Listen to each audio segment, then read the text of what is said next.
Hello, welcome to tonight's session. Let's get you guys on the right page. Boop. Hello, it's me. I'm hiding in the corner here. It's just gonna be a lot of my face tonight because reasons and things. So just you'll see me here. You'll see me in the corner. All that fun stuff. We're starting session 9 of our handy dandy Lancer campaign. Learn with us, and we're pushing forward at full speed. Minimal technical difficulties to start, as you can tell by us starting so late. Ha ha ha ha. So let's get it going. First things first, we need a quick recap. We will be missing 2 players tonight, unless a miracle happens and one of them decides to feel better. But we'll be playing short-handed, so this could be a very interesting mission. But that's okay. That's nothing we're not used to. So I was gonna say we started this mission shorthanded. Didn't? No, we didn't. Last week we had RJ with us. Yep. So, with that being said, what's about here? What happened? What did we do last time? Where are we at? We are here to rescue one of the leaders of the A resistance group Yep. that was captured, and we ended last session after we had ridden the elevator down into the hangar bay area. Yep. Anything else? I mean, there was a really long discussion about what our best tactics were going to be. Fair. We started the session off by establishing our own base. We had established a base. We had established what is essentially like basic training for everyone on the base, so everybody's at least somewhat competent with like firearms in case of self-defense, and in case we get invaded, because we're already short-staffed. Yep. We then further went on by making 2 other divisions, one being an additional like set of basic training to start training up some mech pilots, because we have a few mechs that were left over, mostly undamaged from the scuffle when we took over everything, and some salvageable ones.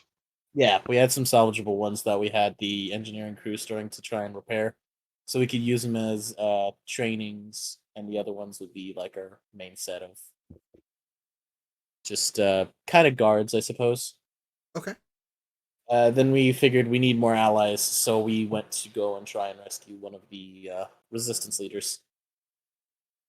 And that's kind of where we left off. Okay. It's been a bit since we played, so I again very vague. I think you covered it really well.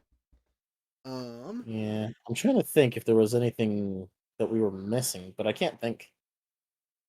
I don't think so. So thinking is hard. It's okay. Thinking is difficult. All right. Well, with that being said, let me squiggle my glasses back and forth. You guys are on the elevator to this underwater outpost. So as you are boarding in or whatnot, you see. Well, do you see my eyeballs on top of my eyes? That's weird. You guys see that the you're not alone. You enter in stealthily, but there's another ship landing not far away. So, being the utter hero that they are, Jory Von Danica tells you all to continue on, and she will deal with whatever lands in the hangar. So, or was landing in the hangar. So she's basically sitting at the bottom of the ramp with you guys in the second area. How do you feel about that one? Okay, I'm turning the eye contact thing off for a minute. It's driving me crazy. It's flipping out. I'm the only one on screen. It's terrifying. So I think the reason why I found it was so like distracting is I know there's supposed to be a glare, and there is no glare. Right. Like there's no reflection. There is no soul. It's just eyes. I see you. Okay. So you know what? I think I know what would be the most terrifying. Having Kermit just in the dark. I see you. Wow. We get it. Vondanica is JR's character or Correct. RJ's character, right? Correct. Yep. All right. I'm not super comfortable leaving her by herself, but at the same time, um, I'm pretty sure that she can handle herself, and we have a mission complete. So, And your guys' hangar is in there anyway, so she could literally just hide out in the ship as you guys are causing havoc and hope yep. for the best.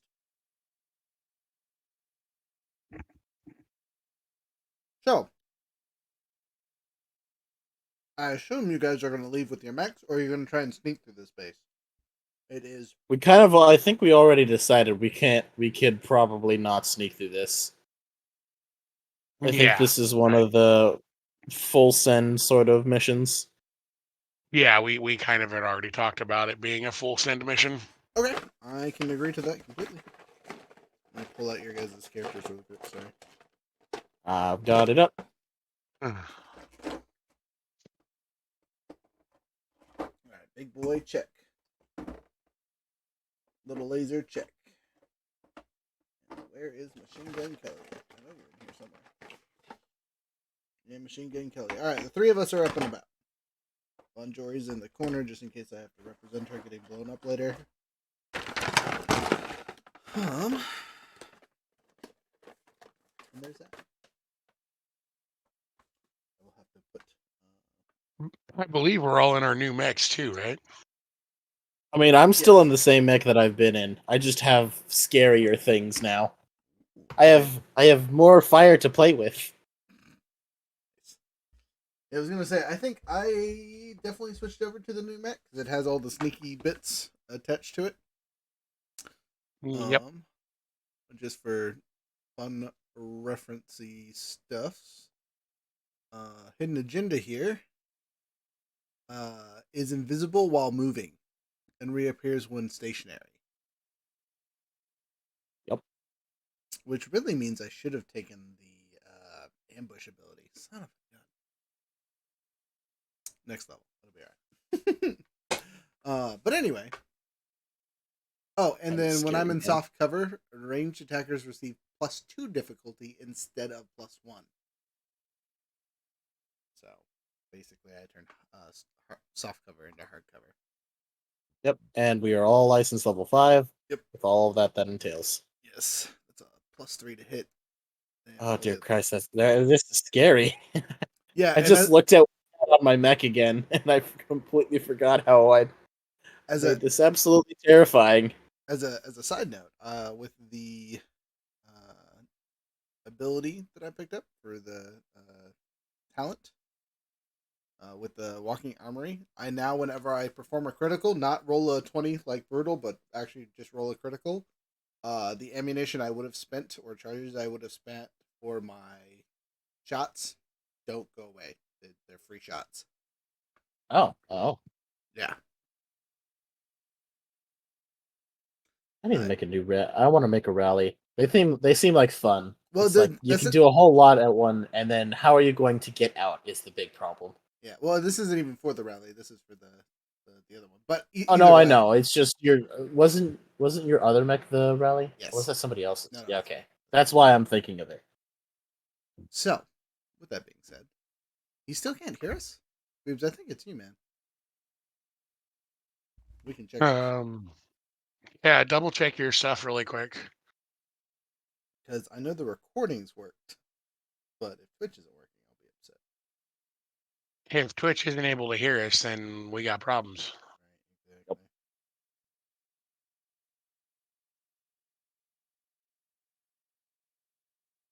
Right, exactly. Downer. Let's go live. Watch the word I was looking for. Oh. Okay, so I'm going to say something real quick. See if that shows up 10 seconds later. Okay, I'm going to say something. No, I can totally hear it. Dweebs, make sure your sound is on, you goose. No, I can totally hear it. Dweebs, make sure your sound is on. Yeah, totally. Well, we can hear it in the background now, but I don't. I say. No, that was Twitch on my phone, so it's working. Yeah, there's a delay on Twitch. So Yeah, no, I knew about the delay on Twitch, and just I don't hear us. Then again, we weren't talking. So. Oh, I heard you guys. You were good. Oh, we're good. Yeah, Okay, yeah. I thought they were saying that they couldn't hear us. Oh, no, I can hear you. Okay. Again, you guys feel free to check it on your own. Jump on Twitch real quick. Run away. Anyway, continuing with our handy dandy story. Where you're in the secondary level. Do you guys remember what the level layouts were? um, no. Okay, so your understanding of the level layouts, right? Top deck, whatever you want to call it, is the landing deck. And then there's the receiving deck, which is where you guys are currently at, which is a kind of a repair hangar thing. So think of like a big garage, basically. Uh-huh.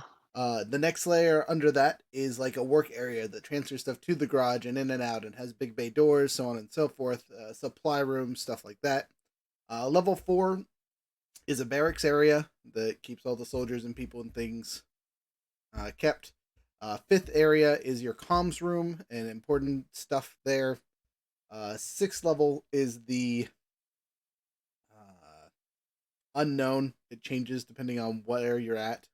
It's never the same. It could be where they grow food or a recycling plant or something like that. Generally it's an important system that they have there. And then the very bottom is the essential systems room. It's the where the heat is generated, where the air is recycled. If they don't have a specialty food growing area where the food is grown, that kind of stuff. All right, I gotcha.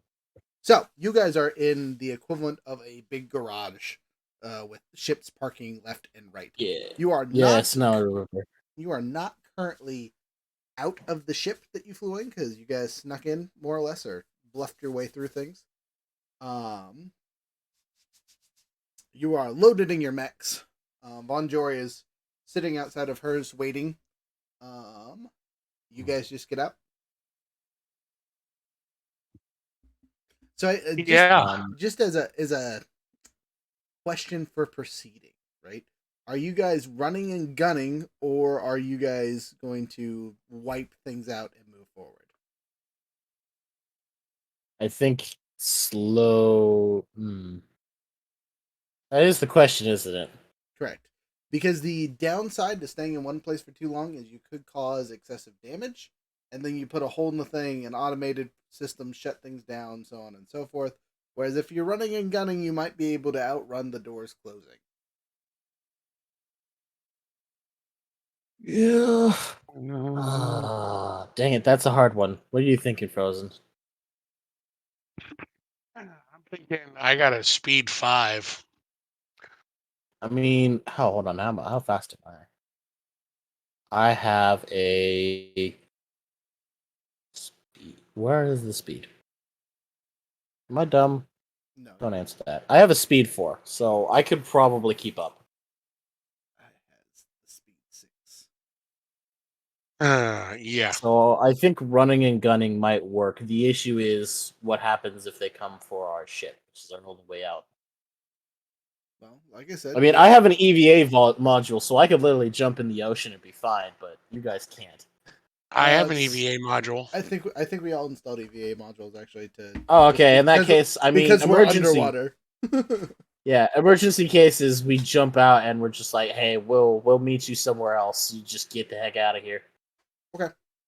Which I think is the way to go. Yeah, run and gun. Yeah, run and gunning. So for this next bit will be way more action sceney than physical combat of you guys moving square by square by square. Okay.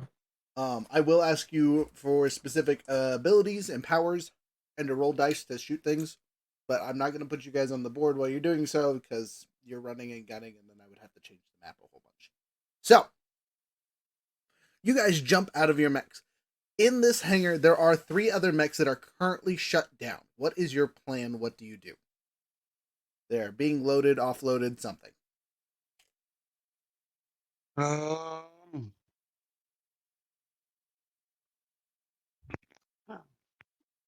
I think my first thing is to I'm giving you. Activate my mimic mesh.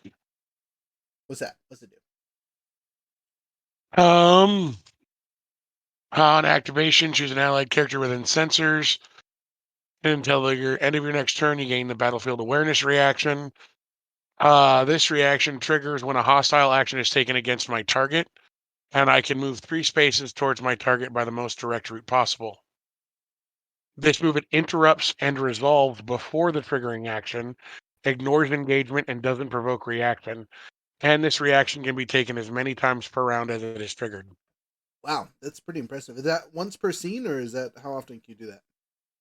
No, that's an equipment.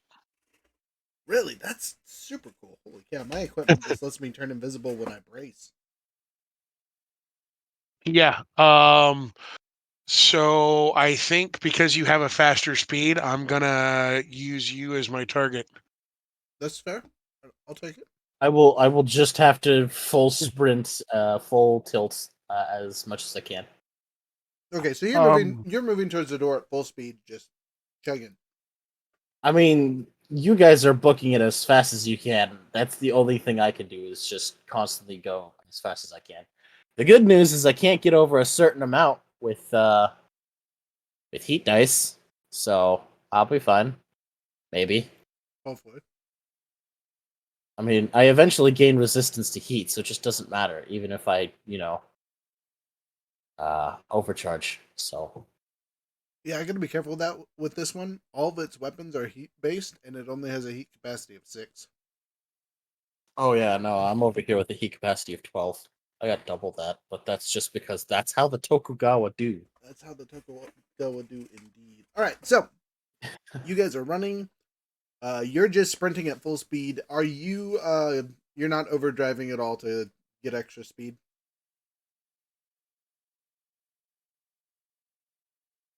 I assume. Right? Okay. Well, I mean, I'll be following after you guys because that's how it's gonna have to happen. Because I'm slower. I'm the slowest person here. Well, if you're just running, you still have a movement and an action again, as if we were in combat. That's true. I mean, I guess the only other thing I was going to do is, you guys seen Phantom Menace, right? Mm-hmm. How they can like cut open doors with their things. Okay. I'm going to prep a one of my torches just in case, just so I can maybe cut through bulkheads if we start getting to it. Okay. all right. So you start It is heating. basically just a giant plasma torch, so Okay, and you're readying this action, and the action trigger is if they shut the yeah. doors on us. Yeah. All right, perfect. So as you ready that up, you're sprinting. Uh, Frozen, you're sprinting. And I'm sprinting, which I'm slightly ahead of you by a 1 whole square. Woo! But you Yep. can't see me. I'm sneaky until I stop moving. Yeah. So, hey, sorry, I'm reading this protocol.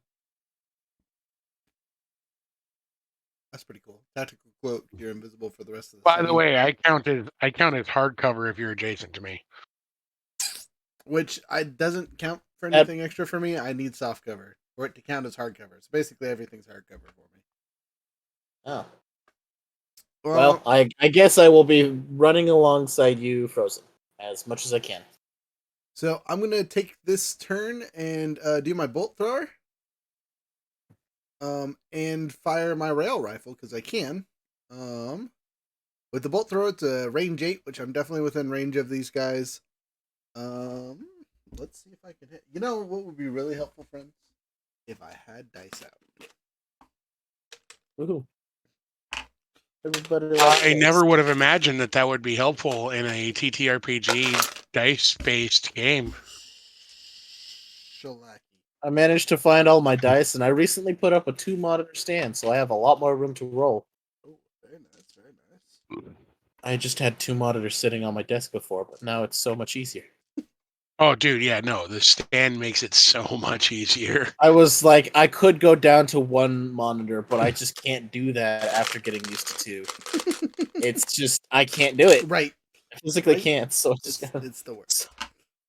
So I got another one where it's just the two adjustable arms, and it's fantastic. Nice. Admittedly, one is a little higher above the other because I have an L desk and it's in the corner, so I don't have a whole lot of room. But I make it work. It's Nice. good. All right, so I'm not getting any extra bonuses for those first bolt thrower shot besides my grit. Don't need it. Total of 17 hits. So 2d6. Your grit or your actually no, it's the same thing, isn't it? Never mind. So 6, and then 5 plus 3 is 8, so 14 points of ka-chow. That's mean. Now the real question is, what did I just shoot with that? According to my handy dandy thing that I just pulled up.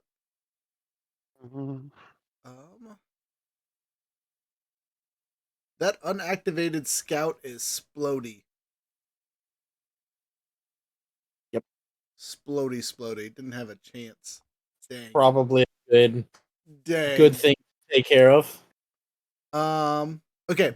There's 2 more things, and I can fire another shot, so I'm going to. There is an archer that is currently standing against the wall. I'm going to use that rail rifle and see how it goes.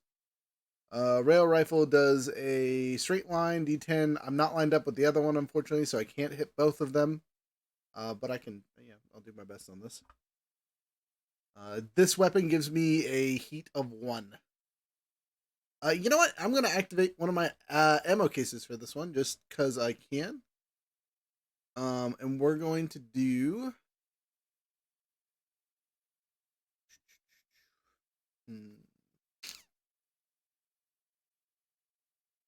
Very against the wall, so dealing explosive and knockback won't help at all.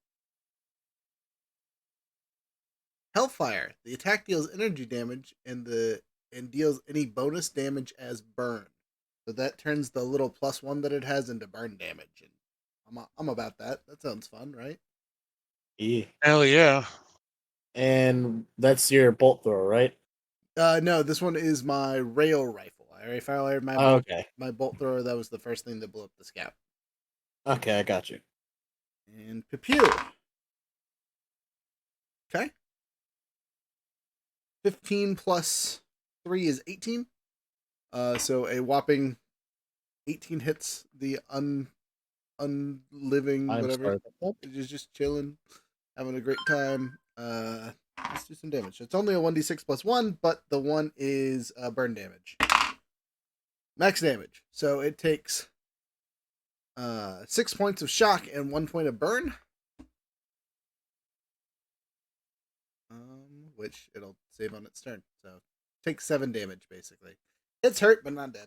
And that's all I can do. And we're booking it through the door. We got 2 rounds before all 3 of us are through the door. So okay. So just for quick reference, action economy is 2 quick actions and a movement. Correct. Or a full skirmish and a movement. Yep. All right. Let me pull this back up. Here for those of you. All right. So I did a quick action activating the mimic mesh on you. Okay. For those of you wondering what he's talking about, this is it. So full actions, quick actions, move actions. You can overcharge, react, or have a free action, and every one of those things is yes. So can I still take shots as we're running, or? Yeah, I don't see any why. I assumed your mass thing was a full action, which is why I didn't expect you to do anything else. No, it was actually just a quick action. So I'm actually going to fire my prototype weapon for the first time in a little while. Okay. So I was going to say, are you just going to barrage? I can't barrage because I quick actioned and activated one of my equipment. Gotcha. Okay, that makes sense. But prototype weapon is 1d6 plus 2. And it has I didn't never roll the stuff after the last session, so give me a second. Yes, you did. It has a. I did. You did. Do you remember all this stuff? Because I don't. Uh, what's it has a chance of breaking or something after you shoot it. No, it just has limited uses. And then because it's level 2 now, I can add other things to it. And I remember I added tweaked optics and tweaked computer. Okay. So it always gains a +1 accuracy, and Nice. it is smart weapon. Oh, so I can't miss unless it misses. Nice. Yeah. All right, roll to hit.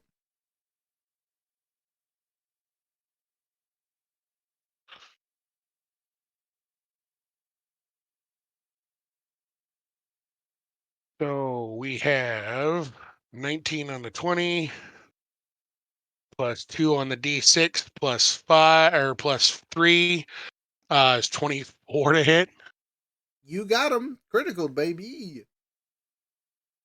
And this actually has roll damage, so I can roll and take the higher of the two, which still annoying. And this is starting the one you already hit. Okay, you're gonna shoot the archer. Yeah. Roll damage. Yep. So we have 7 damage. It takes another 7 damage. It's not looking good. Well, then my free action auto gun is going to do another 3 damage to it. That finishes it off. Its pilot is up and on, getting blown up, and you see him get in the cockpit, and your laser gun splices him in half along with what's left of his mech. Ooh. Oh, whoops. All right. Oh boy. The third untouched mech, which I have to pull up real quick. Sorry.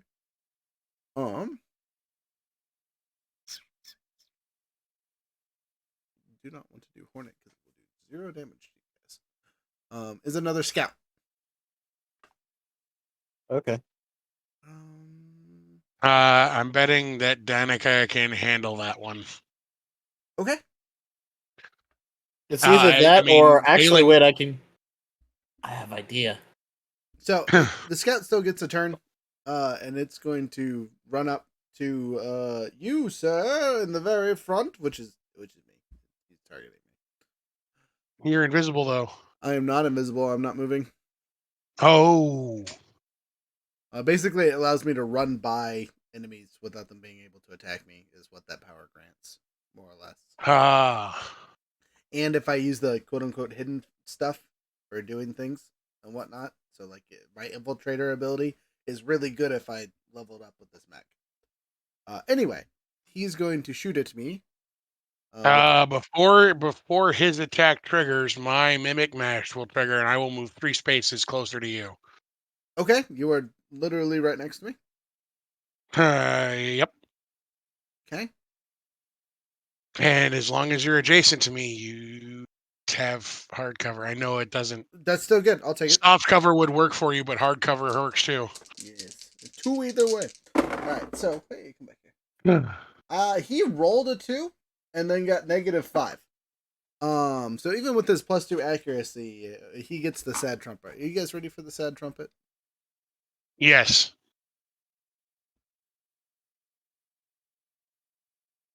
I gotta find it, sorry.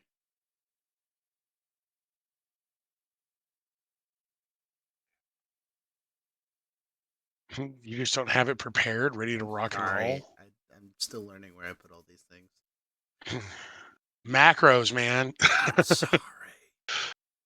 Need to get you one of them Razer little mini keyboard things that you can set all the macros for your soundboard. Yes. The cool thing about those is you can set it as combinations too, so it could be Control 1. Fuck you. That's the wrong one. That worked. Okay. Well then, I will be quiet, I suppose. Ow, my feelings. You have feelings? Yes! Stop! He's already dead. All right, we're getting distracted. I forgot what we were doing. I was looking for a sad trumpet and found something even better. Found it. There it is.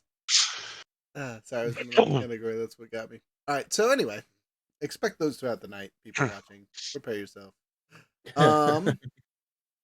Okay. Yeah.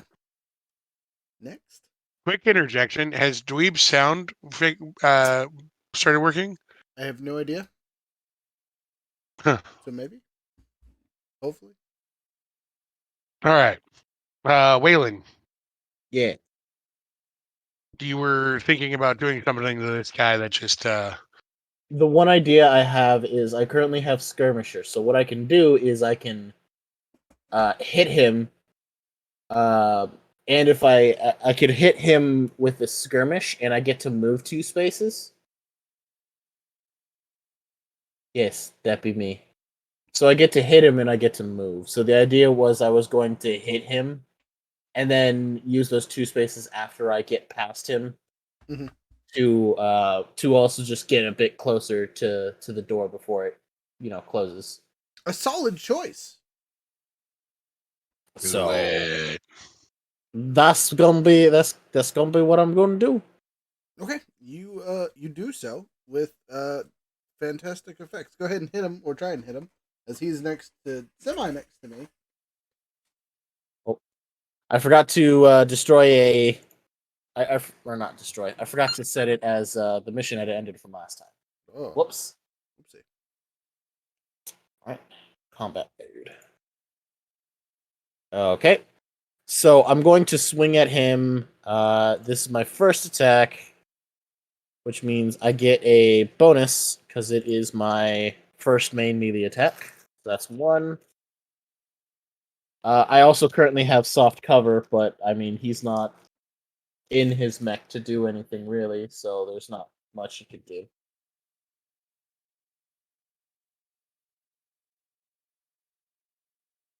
I mean, he is actually. Okay. He tried to shoot me. If you remember. Oh, he's in his mech. Mhm. Okay, that's different then. In that case, I'm assuming that I can hit him from where I am currently. Totally. Okay, cool. So I'm going to, yeah, I'm gonna hit him with this skirmish, which might not actually. You know what? It might kill him. Actually, it might kill him. It probably will. Scouts don't have high health. They do have good dodge. Yeah. Well, it depends on if I hit. So let's see if I hit. That might be a hit. That's a. Where are you? Where's the pluses? So okay, attack bonus +3. So that's a 18 +3. That's a I don't critical. need to roll the extra d6 accuracy. So I'm just gonna add 1 to the Blade Master dice.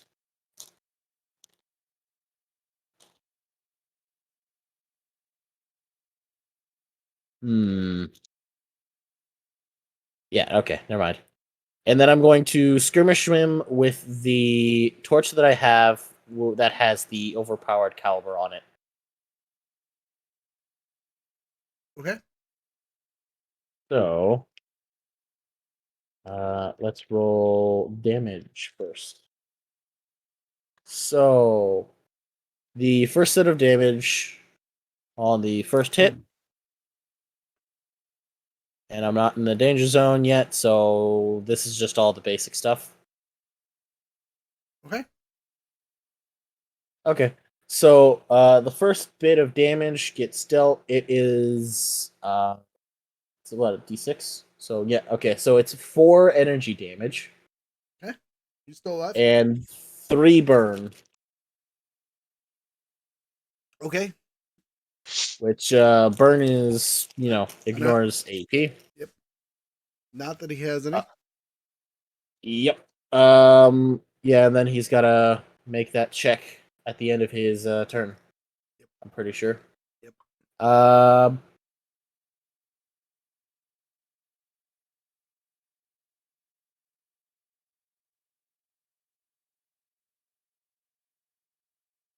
And then yeah, I'm just gonna use the skirmisher to move 2 spaces away. Closer to the exit, and then I'm going to use my full movement to move and then boost with the remaining quick action. Okay, you do so. You are flying. So what would that be total? That's 10 spaces total, You are including the 2 from the skirmish movement. exactly. That's what I'm saying. I think he actually beat us to the door. He's at the door. Yeah, I mean these little underground things aren't excessively big. You know what I mean? As I've mentioned before, you guys will probably have to hop out of your mechs at some point. Because the doors will get increasingly smaller. News is Luckily you guys are in size 1 mech, so you won't have to worry about that for several levels. But that's neither here nor there. Mine's a size 2. Ooh, that's okay. So super important. We'll get to that when we get to that. Thank you for telling me. So you guys have, well, one of you is at the doors. It's the start of the second round, and you've already wasted all the enemies except for the dude who's right next to us. So since I started last time, I'll continue this time. And I'm just gonna run by him. I'm gonna activate the cloak and just run. So he doesn't get an opportunity attack because he can't see me. And dip, potato chip forward towards you guys. So I'm now slightly ahead of our friend, but just barely. As I look back, instead of shooting, I'm going to activate my recharge. I'm gonna stabilize. So it burns off that heat and reloads my gun. Next. All right.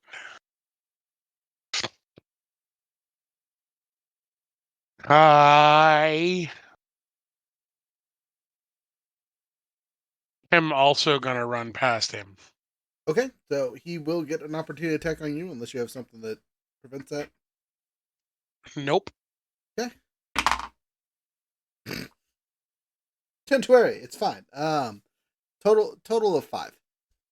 What did he roll? A 3. Oh, He rolled a 3. yep. Okay. Sorry, I should have mentioned this. One of my frame traits, of the 3 frame traits that I get, when an attack roll against me lands on a 1 or 2, it automatically misses, and the attacker becomes stunned until their next turn. Oh, well, that was close. And then the other one I have is the hardcover one, and I can take 2 reactions per turn instead of 1. That is normal reactions, not the mimic mesh reaction. That can be done as many times in a turn as it's activated. Really? So if I get attacked a lot, you can basically just yeet around me? Yeah, pretty much. That's pretty funny. So his attack missed. Once I get to the end of my movement, I'm gonna fire Your laser? I'm gonna fire my hunter killer at him. Okay. Make your attack. It's against his E defense.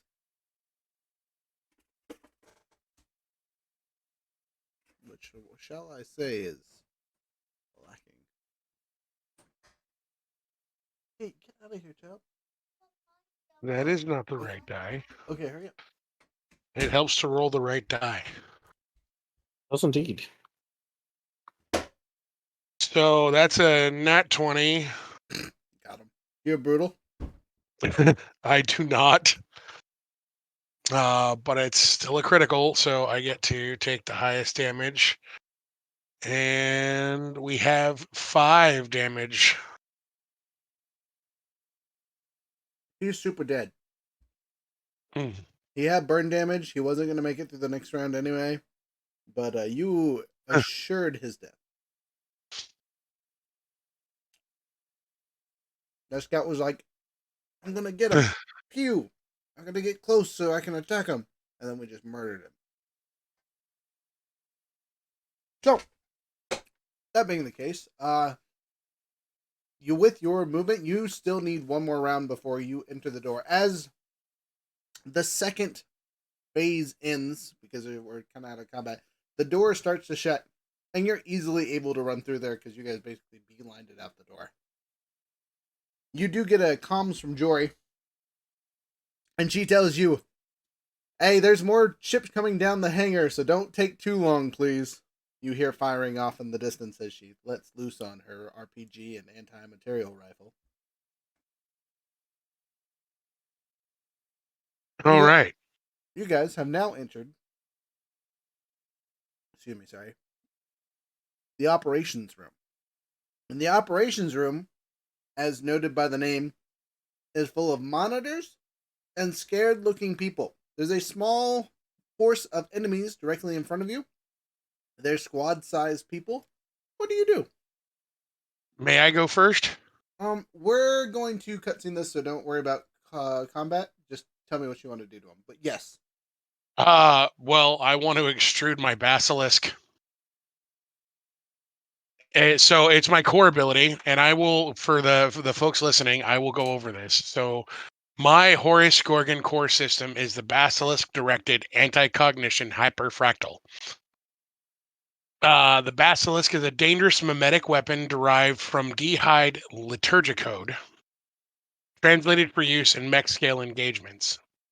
Typically projected from a communications laser, basilisks create hyperfractal patterns, mimetic interruptions that affect all sapient observers, organic or otherwise. Exposure to a basilisk typically causes immediate encephalitis, massive ocular and cranial hemorrhage, and death. Survival is possible with tempering and interdictor heads-up displays, but even then, headaches, nausea, and confusion for a short period after viewing are possible. Long-term survivors often exhibit flashback symptoms, momentary paralysis, corporeal alienation, and consciousness destabilization. Anti-cognition hyperfractals are classified as paracausal weapons due to the not as yet understood nature of their visible light spectrum broadcast. One would think that they would pose a risk to their user, however, for some reason they do not. This is my core ability, so I only get to use it the one time, but you project a horrifying basilisk, a visual data pattern that is incredibly harmful to NHPs and electronic systems, and hard to look at even for humans. For the rest of the scene, hostile characters must succeed on a system save before attacking you or any allied characters within range. So, Within range 3. so you just data banged their entire comms area. Yeah. Like you This is just actually the perfect place to this do is that. Holy this crap. is that yeah, you do it. It's high tier successful. You can hear things break and shatter from just the overwhelming power. The NHPs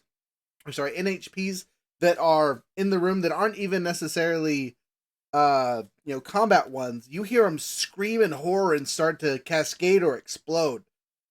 Everything over here is messed up.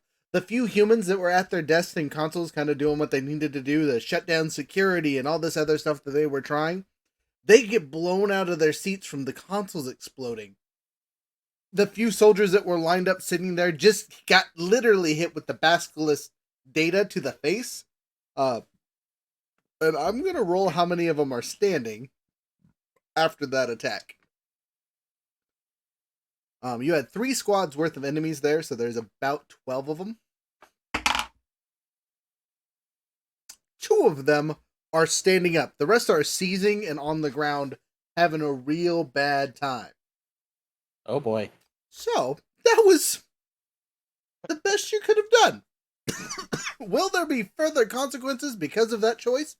Most assuredly. But everyone in this room is basically non-combative at this point. Congratulations. And we've knocked out the entire comms array. The comms array is donezo, yeah. So honestly, this is the perfect place to have done that. So now we can just rush down there and everybody's confused. Hey, well, it was either this or the barracks. I figured this would be the best place. No, this is the best place. This would be. So, I mean, we won't be able to hack anything, but at this point, it's a rescue mission. We don't care about hacking. We just need to get this guy out. So, speaking of, you get to the door to the barracks room, and it is too small for your size 2 mech to fit through successfully. Our size 1s are fitting barely. And even that, it's a tight squeeze, and we're moving at half speed. So, what do you want to do there, Frozen, that your mech is basically stuck in place? You could leave it here. Again, there's probably not a lot of people that are gonna try and hop in it, because you fragged the room. But then you're out of your mech.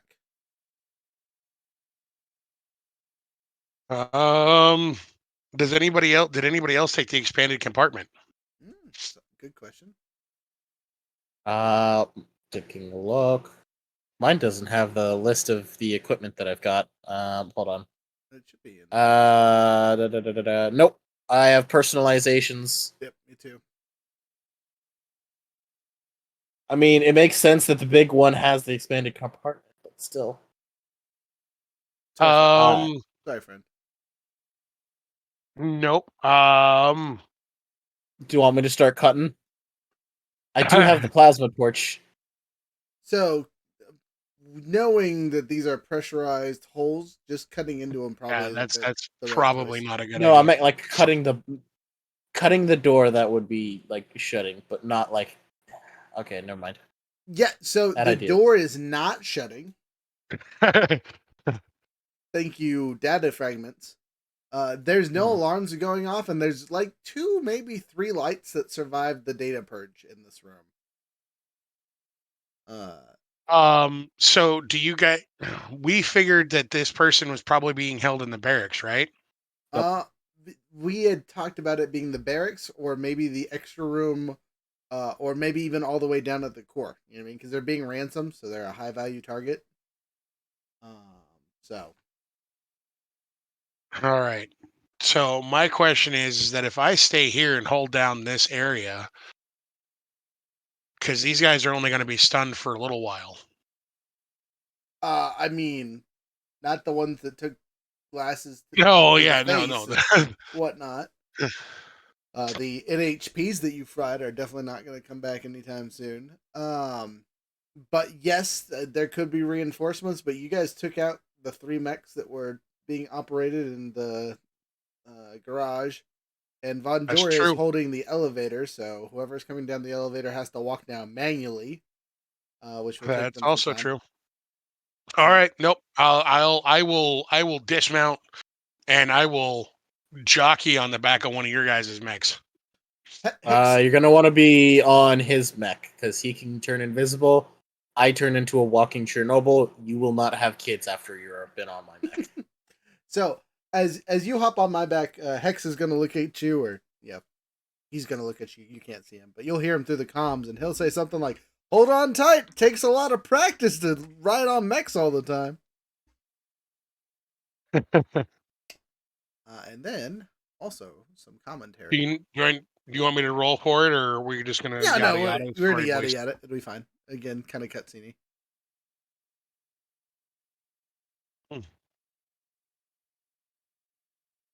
On your comms, you hear something though. Hi. Oh. Hi. Well, that's new. Was that a hi or a pie? Hi. Hello. That's high. Oh. That's out of character. I know that's your NHP, but I don't think I've ever actually spoken to him before. You have not Squawk. And he is a fully advanced NHP with his own personality, so you can talk to him. You have a soundboard, so you'll get Jesus. soundboard answers. But I will also talk if it's a more complex answer. What was that for? He's just riding. He's just riding on our back. Let's go. So as you guys continue down the hallway, which isn't very long, you get into the barracks room, and there is considerably more personnel in this room that are kind of like putting gear on because they heard alarms, and then suddenly they turned off, so they kind of went back to what they were doing, and then 2 normal sized mechs just pop in the room. As we enter the room, we are literally shoving over beds and things and kind of like scraping the edges of this barracksy area. So, even though as I move invisibly, you can see the sparks and scrubbing of the top of the thing here. It is very apparent that this is probably where we're going to have to leave our mechs. Okay. Well, Got about as far as we could. But there is a plethora of individuals here. Again, this is a manned base, so we're talking a barracks room that holds 100-ish beds. And you probably took out 20% of the men in the data room area, if not more. I mean, heck, you took out 12 soldiers. I mean, you had 12 soldiers, so you took out 35-ish%. Not to mention the mech people and whoever else got murked at the beginning. But there's about, let's see how full this room is. Well, I've got cover and stabilization from Squawk here, so I'm just going to start opening fire from your shoulder. You do so with relative ease, but you got the action last time, so. Oh, that's right. You're my bad. Before you go. Yes. I'm dying over here. Sorry, swallowed something down the wrong hole. Waylon, Yeah. what would you like to do?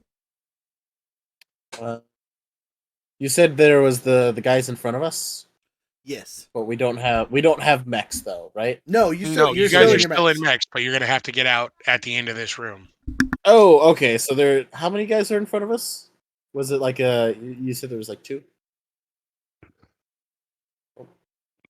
There's about 65-ish guys. Oh, okay. No. Sorry. No. Updated number. There's like 65-ish guys in the entirety of the base left.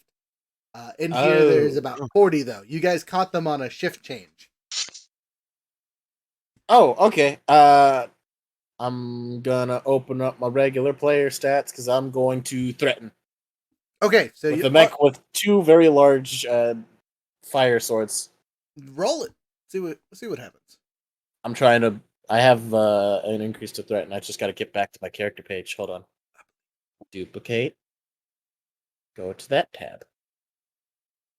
Go to there. Threaten. Okay, I got it pretty high. Okay, so let's see this. Rolling. Okay. Do I get anything from my bonds? Ooh, question. I'll give you something from my bonds. Oh, I okay. hit you with that inspiration, brah. Oh, that's a D6 on top of that? Yep. Okay, so +4 and the plus the D6. Okay, that is a dirty 20 exactly. A dirty 20 exactly. Then Yep. it's a critical. Congratulations. Let's see how many of them stand down immediately off your first success. Not as many as you would think, actually. About 5 or 6 of them decide, put their hands up and are like, okay, big man with the mech. The rest of them look like they're scurrying about as quickly as possible, which then goes to my turn. All right. Well, I tried. You did try. I tried to do things the peaceful way. Unfortunately, light them up. And that's exactly what I do. I'm going to use the assault action and yada yada my way through gunning them down with my various weapons on my mech. Because why not? They're unarmed. It's only a war crime. As they say, all is fair in love and war. The Geneva Convention doesn't hold up in the future. Exactly. Technically there is, but I don't think any of our characters really... There is not, because the Genghis actually violates 2 Geneva Convention rules. Oh, well, then. Not only knows how many the fucking Gorgon does. Oh, yeah. Listen, when you have these things called non-human persons, you realize that you can get around a lot, because the most rules are for humans. I'm not shooting any of them. Squawk, on the other hand, is just no mercy for the humans. Total, well, you were given them? Total for me was a 17. Sorry, 16. 16.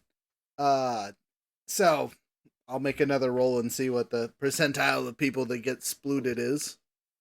Bert? So of the 40-ish people that are in here, I take out about 21 of them. Okay. Well, the 5 that managed to throw down their arms and surrender are probably looking quite a bit happier now. They look great. All right, so Frozen, you already said you were lighting up and firing as well, so roll your assault stat and see how you do. Mm-hmm. Also, you feel a little bit warm because you realize the rail cannon you're sitting next to is hot. It produces. I got a straight 15. Straight 15. Okay, you succeed on the roll. I'll make another roll to see how well it worked.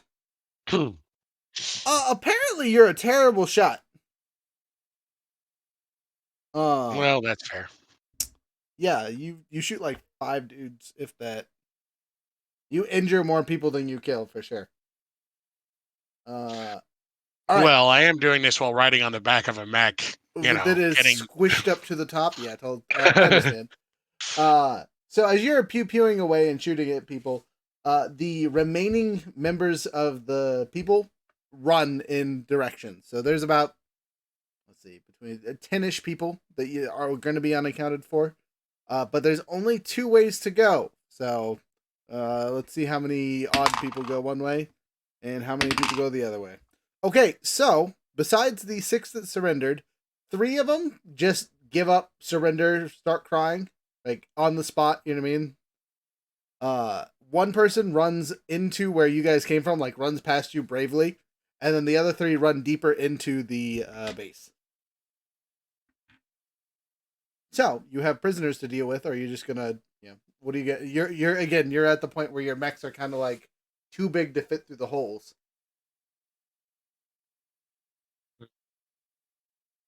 I guess. Any of those guys that surrendered, do they know where this prisoner is? You'd have to talk to them. I will take a moment and talk to one. Okay, so you slide off the back of No Hidden Agenda and grab one of the people that have their hands up. What do you say to him? How do you talk to him? Fill me in. What's up? Put my shotgun in his face and tell him ask him where the rebel leader is. That's rough. He looks at you and says, "What rebel leader?" The resistance leader you captured. I didn't capture anyone. I work in the garage. Okay, so the resistance leader that was captured by your contingent. I don't know what you're talking about. As he starts to kind of like freak out because there's a gun in his face. All right, then who would? The man looks around the room quickly. He points at a dead body or 2. Well, I guess they're not in this room. We're going to the next one, guys. Okie dokie.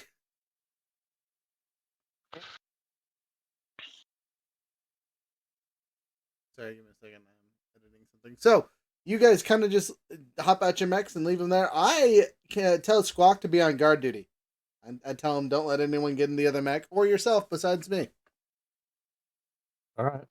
That works for me. We're gonna have to go anyway. Try to put some. I gotta Let's get a move on. Did you sit down and do that? All day. No, these are preloaded. It's great. Oh, nice. Very Titanfall 2, and I love it. It does. It's Titanfall 2 mixed with the AI voices you can get in Halo Infinite. My favorite was the Superintendent because I love Halo ODST. He is pretty funny. Let's get a move on. All right, let's go. So you guys hop out your mechs. Squawk assumes the position. You notice that he just has knives out. He's got those sparky charge knives just ready to go. The prisoners are not moving anywhere as soon as they realize that there's an NHP piloting the mech. So you guys continue on into the next room. Do you remember what this room is supposed to be? This is room number 5 or level 5, whatever you want to call it.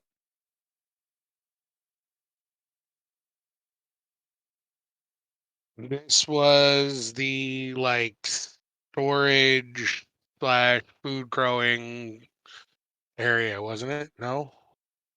Then no. No, that was at the very bottom. I thought the power generator was at the very bottom. Food generator and power was very close to the bottom. I don't remember which one this was though. Sadly. Sorry, other things on our mind since then. It's all good. So this room number 5 is the sorry, the other room, right? That is the Oh, this is the other one where we thought he could be. yes. This is the command center is not the right term for it because the command center is up higher. But this is the like officers area relaxation rounds, that kind of bit. You know what I mean? At least that's what this looks like to you. It's a much nicer, friendlier looking area. There's comfortable looking couches and things like that. You will notice there's a small barricade of random furniture in front of what looks to be a bar, as if someone tried to make a terrible fort. What do you want to do? Where do you go? Do you ignore the terrible bar fort or what?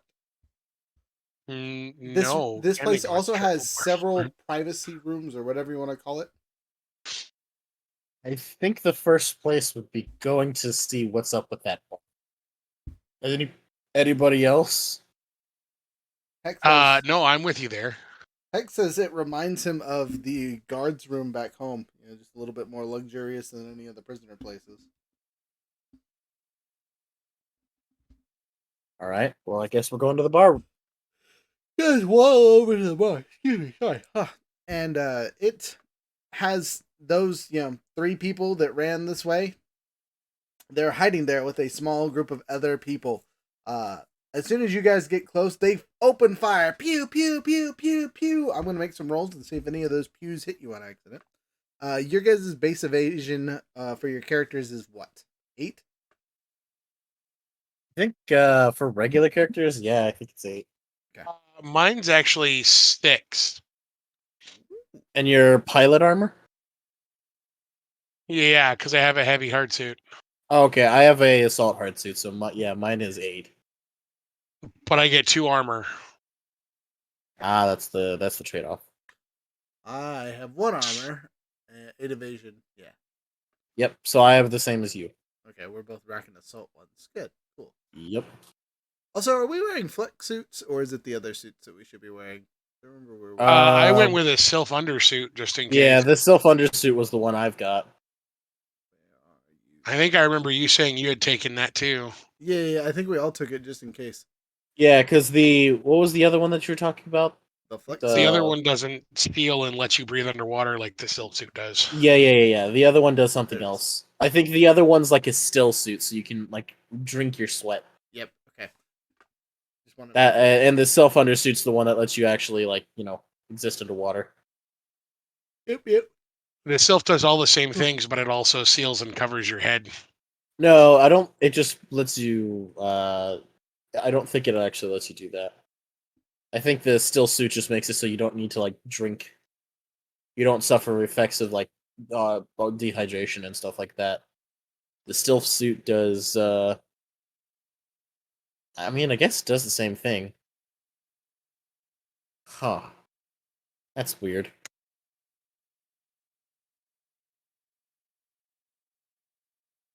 Oh no, I guess they don't provide. They don't provide sustenance, but they clean your body, aid your healing process, and eliminate waste. And protect against radiation. That's why I'm Yep. wearing mine. And they also filter air and liquids and provide the ability to breathe water for a limited time. Yep, Alright. that's why we picked it up. So the first bullet is shot at Frozen. Luckily for you, it misses wildly. The second set of barrages, pew pew pew pew pew pew pew, is shot at myself. It misses terribly. God damn, dice.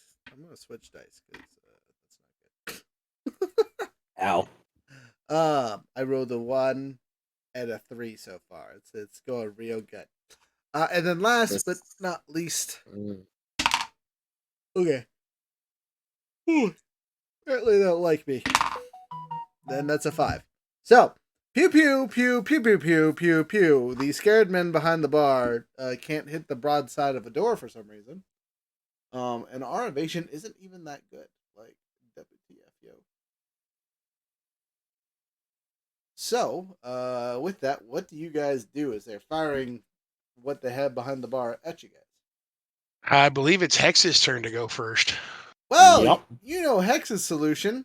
If there's a problem, we just blow it up. So you see him kind of quick draw his ridiculous RPG. it's a laser rifle, but yeah. And they're definitely within 10. It's gonna go kaboom. Someone's getting multi. I'm gonna roll. 15 plus 3 for grit, so total of. Actually, no, I'll just use assault. Why wouldn't I use assault? Which is a plus 4, so 19 total. It doesn't critical, but I do 4 points of laser damage to the bar. The poorly constructed defensive measures do something, but unfortunately, laser to the chest of most creatures is insta death. Especially because they're not in assault armor; they're in like regular clothes. Yep. So, of the 6 people behind the bar, all of them are dead. That was not the intention, but a desired effect nonetheless. You just skewered them all. You just like swept it like it was some kind of broom. I don't know. Oh, you did the Shin Godzilla thing. I didn't know I could do that, but that worked. You take those. That was actually impressive, Hex. Thank you. Moving forward, we need to get this guy before we have to. Those VIP rooms, do you think they lock? Potentially. Let me go check behind the counter, see if we can't find a key. I'm gonna check behind the bar. Because I assume the bar would be the place that they'd have it. What's that, or if there's like the, you know how like when you walk into restaurants and they have like the plinth where they hand you like menus and then lead you to everything. Okay. But I'm gonna check behind the bar because I don't see a plinth. Okay. Or Go ahead. whatever it is. Go ahead and make some kind of check for this. What do you want to do? How are you doing this? I don't really think I can. There's a whole lot of everything to do. There's not like hack or fix or get somewhere quickly. So I'm just gonna roll with my grit. Okay, straight up grit. You're just gritting your way through the situation, looking for the keys on this destroyed thing. Well, my grit's higher than my lowest things, which are +2. My grit's a +3, so you know. Makes sense to me. Okay, that's not too bad. That is a 17 total.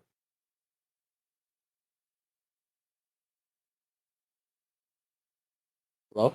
17 total is a pass. Sorry. Ooh. Yeah. So as you look your best around the room, there's no card per se, or keys, I should say, but there are some what looks to be data cards that are color coded on the equivalent of a key ring. Do you pick that up? Seems like we've got a few key cards. Is it just one or is it multiple? It's multiple. Okay. So he's just gonna take the entire, like, all of them off the key rings and basically hand a few of them out to the guys. Okay. So we could each go to, how many rooms are there of the private rooms? Looks about 10 of them. Okay. So yeah, like 2 to 3 key cards per person. Sure. Alright, that Match the works. colors and swipey swappy. He's just gonna hand it off and everybody go take a look at the rooms. And you do so. Is there a way? Yeah. It's relatively straightforward. The colored key cards match the colored doors, so you guys just go to whatever colors that you have, and check the room. So I'm gonna need each of us to roll a d6, really quick. Oh, okay. Rolling. No pluses, just the d6. I rolled a 3. Okay. I also rolled a rolled a 4. All right, Frozen. Congratulations. Ba-da-ba-ba-ba. You find what you assume to be a captive because they're tied up to one of the tables and chairs, and it looks like whoever's been in the room with them has not been kind, to say the least. They are bruised from head to shoulder. There's gashes on various parts of their body, and they look to be very fearful as you come in, weapons out. They're screaming, but they look to be gagged. So I will put the weapon away and approach, taking the gag off. okay. How are you? I'm going to need you to make a check to calm this person down. As you try to touch them, they freak out and they are trying to get away from you. Can I do this check with take control? Sure, you can try that.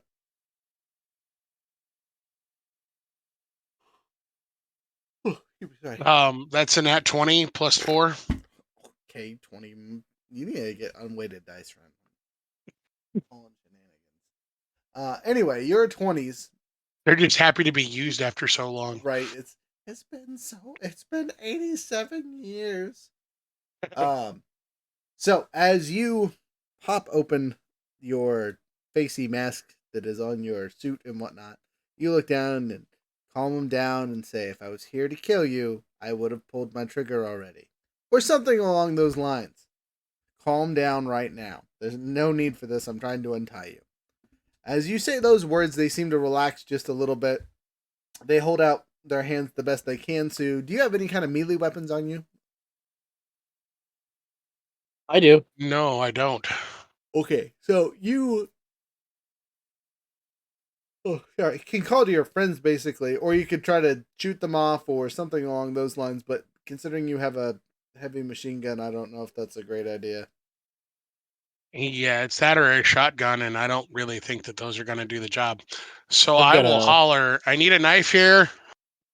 He's gonna walk over and see the captive, Okay. and he's just going to pull his medium AC weapon out. Okay, what's your Which is, medium AC weapon look like? It's, you know, the Crocodile Dundee knife. Oh my God. That's not a knife. This is a knife. Basically, either a Bowie knife mixed with something that looks like it came from Rambo. Nice. Like a combination of those two extremes. Okay. And he's going to reach an arm out, grab the guy. He's bound around by the wrists and the ankles, or just one? It's a she, and she is tied up by the wrist currently. Though it looks like someone broke her ankles, so that's. All right, I'll carry her out of here. You do have the heavy hit suit, so yeah, that'd work. He's going to gently cut the ropes off and then drop them to the side. Like, there you go. Okay. Before stepping back to let do you undo her gag or just leave that be? I figured she was gonna reach up and take it off, but yeah, no, I'll take the gag off too. Okay, you do so.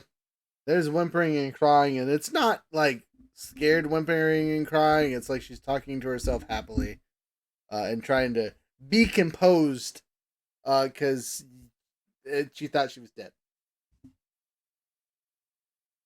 Did we ever get the name of this resistance leader? Nope. Did not. Okay, so I'm just going to come out and are you the resistance leader? As you ask Either way, I'm taking this person out of here, but, you know. As you ask that question, she looks terrified. She clams up and shakes her head. We're here.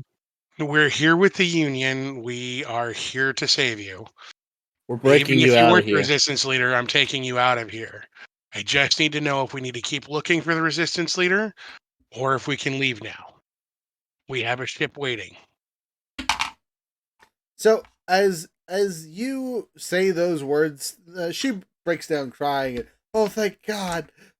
I thought they'd left me here to die. Why? Oh, okay. Yeah, that's me, I guess. Is there anybody else here that might be of importance? She says, there was 4 of us when we got captured. They've been taking care of us, as they say, slowly for the last week. Have you seen the others at all, or has it been she- that kind of? She shakes her head. Yeah. Shakes or nods? She shakes. Like Oh no, shakes her head means no. Nodding is yes. okay. Then Sorry, I got confused, but then I she saw. nods her head. She Okay. shakes her head up and down. Yeah, it shakes. Anyway, it was like, all right, All right. let's I'm finish gonna checking lift the you up rest of and these carry you rooms. out See of if here. there's. You get her in there. Let's take the rest of these rooms. See if there's any more of them in here. So you do so. You check the remaining. Oh, hey, what did I do? You check the remaining of the rooms, and it's pretty uneventful. There's some party trash and other things, and you see what looks to be a computer terminal, but because of our friend's data purge earlier, it's fried. You see it exploded probably relatively recently.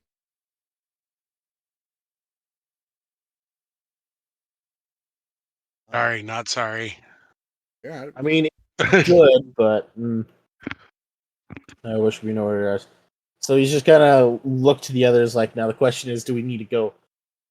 Do we want to go now, or do we want to try to take the others? If we assume that the others are actually still alive, So as soon as you say that, the prisoner looks at you and says, "Oh, they're not alive. They didn't Oh, make it." then we're getting the hell out of here, boys. yep. Back to the mechs. Come on, let's go. Come ahead to Stick to the mission. Jory. You heard the man. Radio Robot. head to Jory and let him know that we're on Yeah. our way back. Let her know that we're on our way back. Let's get Already a on move it. on. So as you do that, you hear Squawk shooting off stuff for a while. What's going on? This is him asking you. You hear it in your comms. He interrupts your call to Jory, basically. We're on our All right. way, Squawk. Calm down. Sure. Thanks.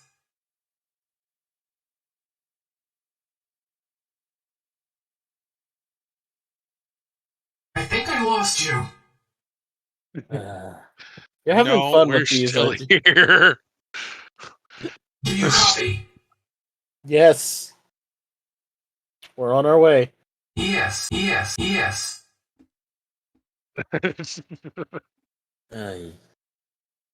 So as I you guys need to are, have. I look at you guys, and he's like this all the time in the cockpit. I hope you guys understand what I deal with. It's like Bumblebee. It's a lot of mixed together voice lines to make stuff. Well, okay. So just as a side note for the sound bit stuff, like they have different voices, right? So like I could. Yes, I'ma blast some aliens to Kingdom Come. Hey, this place is colder than my grandma's feet. Whoa. You got your just desserts. Why does that last one you just played remind me of those aliens from Titan AE? I haven't seen that movie Oh in a my while, God. but it does. Right? That's an odd thing to say. Yeah, but meh. You Moving sure forward. about this? Yes, we're going back to the mechs. As you say. I do say. I gotcha. Okay, Sorry. this is awkward. So you guys make it back to your mechs relatively easy.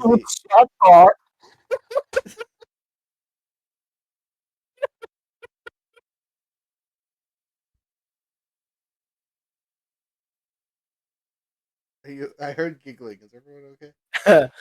Yeah, my microphone is good enough that it didn't pick up my giggling. Oh, it did. I just- It got you, just not all of it. It got it a little bit, but there was a solid few minutes of me not being. Moving forward, let's get back to the mechs so we can Yep. get the You hell are- out of here. You are in the mechs. Speaking of Titan AE, great movie. It is a very good movie. All of those kind of like Super movie styles. underrated movie. Yeah. That one, Treasure Planet, and Atlantis, like those ones all have very similar style, and I love those movies. They were the best. Treasure Planet did not get the love that it deserved, but there was another movie that released at the same time that kind of screwed it over. Yeah. What was that movie? I can't remember. I don't remember either, right off the It top of was my head. another big movie. Iron Giant was another one where it was not very well. Like I only recently nobody. learned that the Iron Giant was voiced by Vin Diesel. Yeah, he surprisingly voice acts a lot of very big like creatures. Okay, we're getting off subject again. So back to the mechs. I just run through the barracks carrying our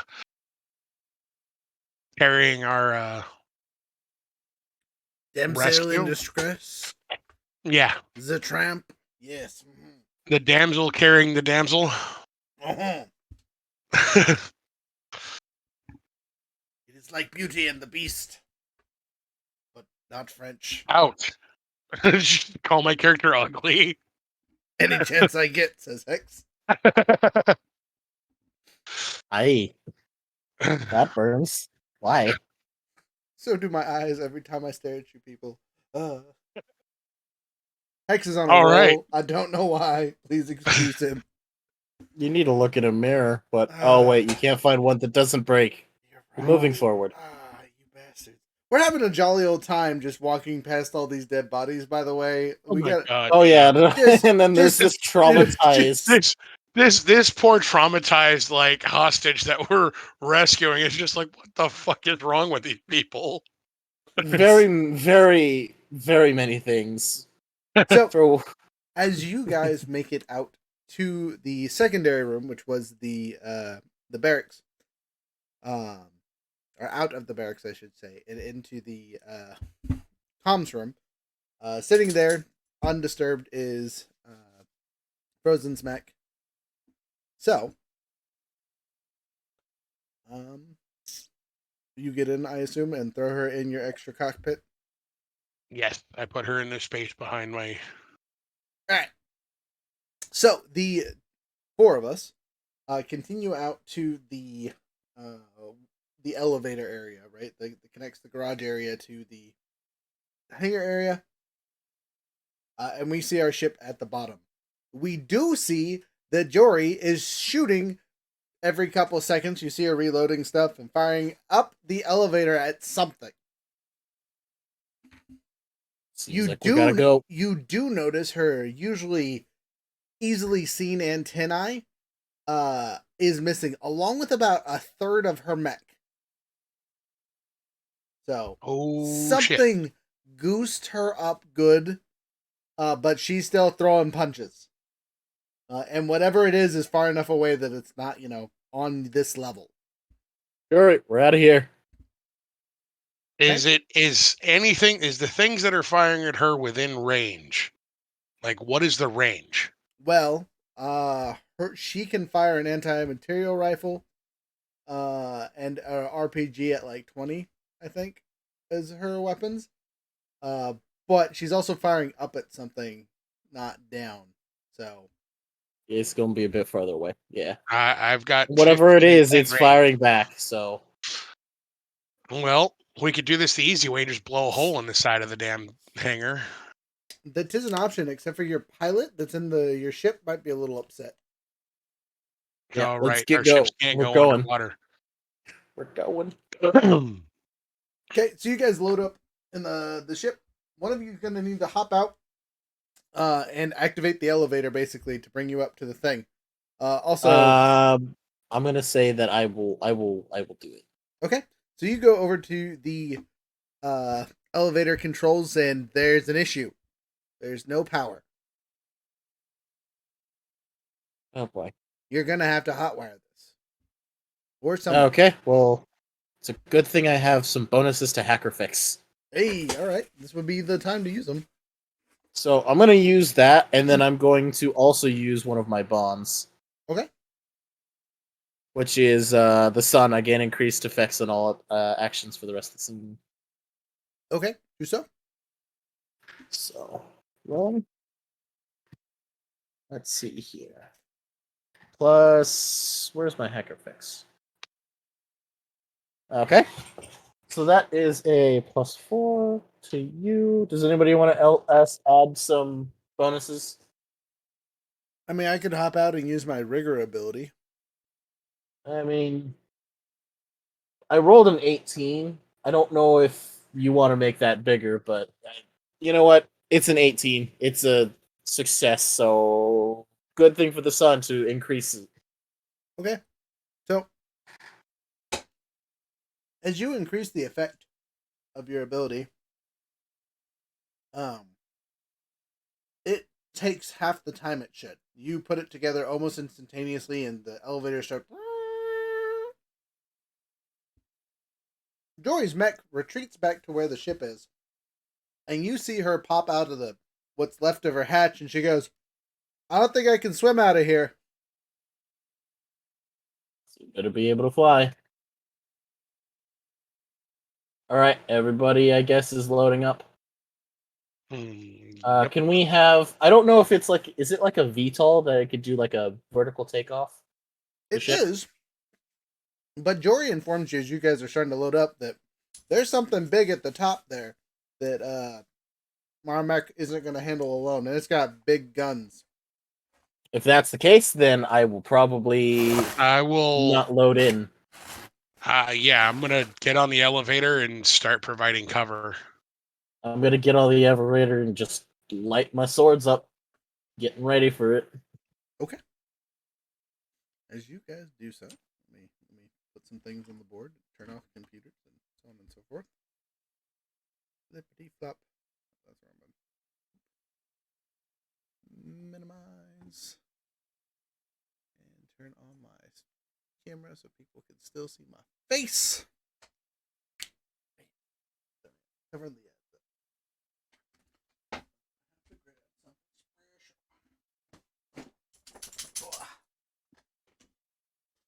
On a plus note, I get to use some things that I didn't think I was going to get to use. On the downside, those things that I thought I was going to use are broken AF. So instead, I'm going to use this. Are we being attacked by a giant rock monster? Look, this is the closest thing Rock I monster. I need to. I don't know what that is. Rock you're thinking. No. I don't know what that model is. It's a rock monster. No, like the official model. Is it just a rock golem? Earth Or is it Titan. like something else? Earth Titan. Oh. But anyway, this Titan of a mech is on top of here, and this is more of a tank than a mech per se. I'm gonna add a couple things here. This is your guys' ship. I've attached a thing to it to represent how many squares it takes up. Of course, my fingers are covering stuff up.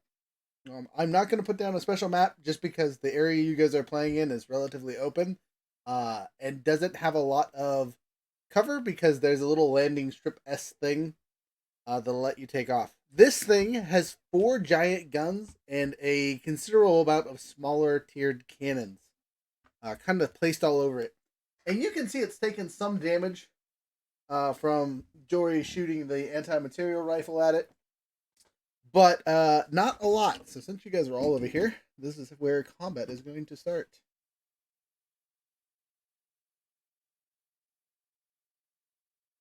So your objective for this mission, if you choose to accept it, is shut this thing down, or get on your ship and fly away and pray for the best. Either way is an acceptable thing to do. But sorry. There you go. We don't really have initiatives, but it'll be this thing will has so many guns. It will have initiatives in between each one of your turns. And also, there's a mouse. Just kidding.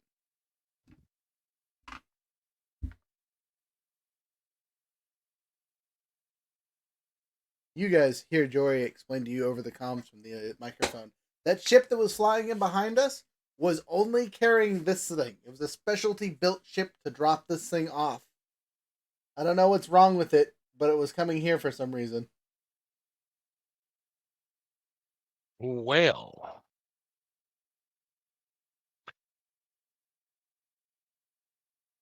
Who would like to go first?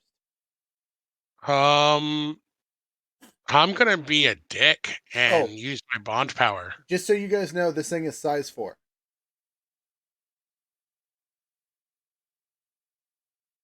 Oh. Not even 3, just size 4. It's huge. Yeah. All right.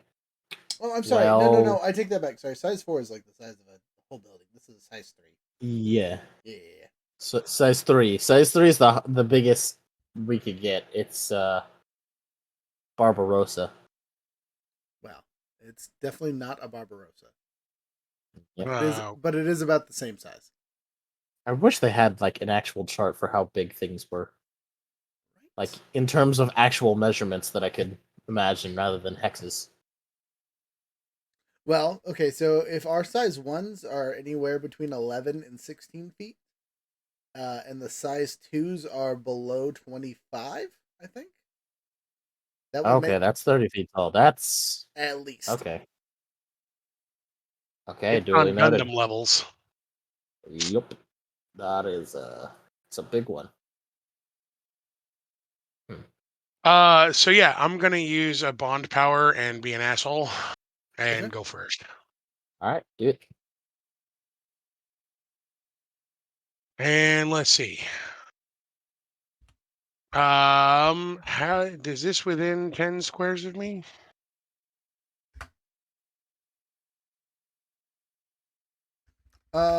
Yes, I think so. You're right here. So, 1, 2, 3, 4, 5, 6, 7, 8, 9, 10. Actually, not currently. You'll have to move first. Okay, so I actually this mech doesn't have as much sensor range, so I need to move within 8 squares. Okay, so And I have we can put you in 7 because it was 12 away. that's perfect. I was gonna say I have speed 5, so I can definitely get there. Okay. And first quick action is going to be activating Hunter Lock. So for the rest of the 16, my first successful ranged or melee attack deals 3 bonus damage. Okay. And then I'm going to hit it with the prototype weapon. And just for shits and giggles, I'm going to activate my ammo case, and use Hellfire too. Oh, as a side note, a Goliath is also a size 3.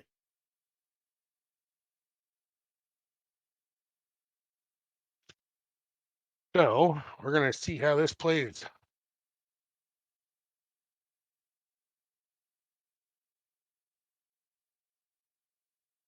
Okay. I'm listening.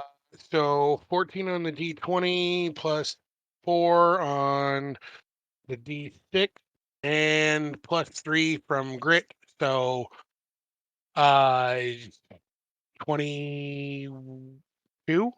22. I'm pretty sure that hits by far. And Yeah. It's a really big thing. So its evasion is actually pretty trashed here. and that is a critical. So we're going to do. We're going to do 4 plus 2 plus 3. So 3 energy damage plus 5 burn. Okay. And then free action to fire the auto gun. Okay.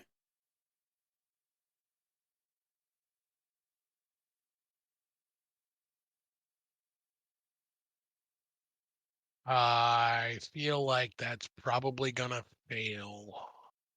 10. 10 total. Yep. Surprisingly, that hits. Then he takes an extra 3 damage. All right. Extra 3 damage.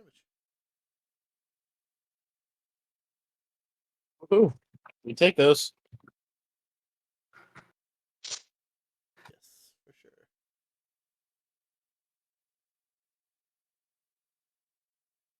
Who's next? Oh, the enemy. He goes next. Okie dokie. He doesn't even move. He just rotates his top turrets It looks like it's locked its feet into this position, which was at the edge of the where the elevator rises up to. And it looks like it is receiving some sort of covering from that, which I forgot to tell you. You have it has hard cover basically that you're shooting at. But Well. You have smart weapons on, right? Yep. Okay, so you ignore that then, because you're firing at its defense, not its physical attack. I went full into the smart weapons again. Good choice for sure. Okay, anyway, sorry, I'm looking at some of the other stats for something comparable, and it's all bad. So, pew pew pew pew pew pew. Remember, if it rolls a 1 or 2, it automatically misses and becomes stunned. Ooh, important. Thank you. If it's targeting me. If it well, you are the closest target, but that doesn't matter. All of its guns have range 20 plus on them. Yes. Blah. Yeah, again, it has 4 large cannons and then a whole bunch of smaller that looks like machine guns and anti-material rifles and stuff like that. The fact that Jory's mech is standing up whatsoever is impressive.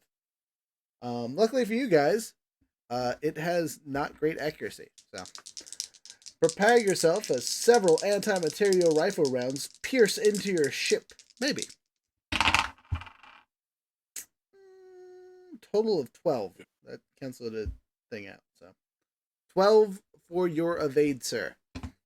That does succeed on beating my evasion. Oof.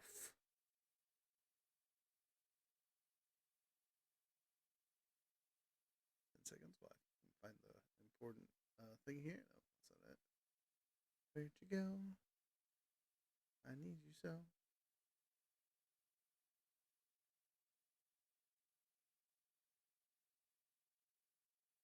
There it is. Siege cannon. Range 30, blast 2. Luckily for us, no one's next to you, friend. Yeah. As a side note, Barbarossa can get one of these later. You take a whopping 6 damage. I don't roll very well. Oh, that's not too bad. Yeah, that's about it all. On attack, choose fire or siege mode. Or siege mode or direct fire. What does that do? Oh, never mind. There's a thing here. So, okay, so there's a thing that goes with this. You get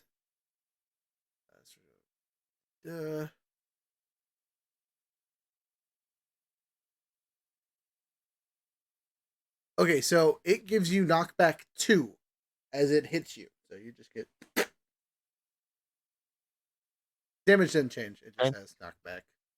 Apparently, the difference between direct fire and siege mode is siege mode has arching and ordnance, whereas direct fire has knockback and not as good a range. But that makes sense. Okay, so that was the first weapon on its turn for this round, and it fires its secondary weapon. Or in this case for it, its auxiliary weapon. Where are you? Right?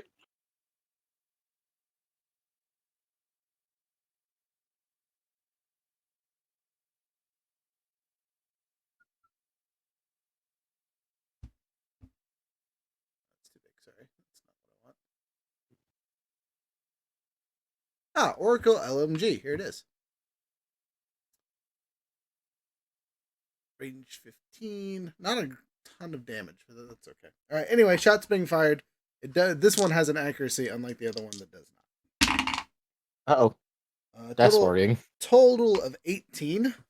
And that means you take 1 whole kinetic damage. All right. That was the first one.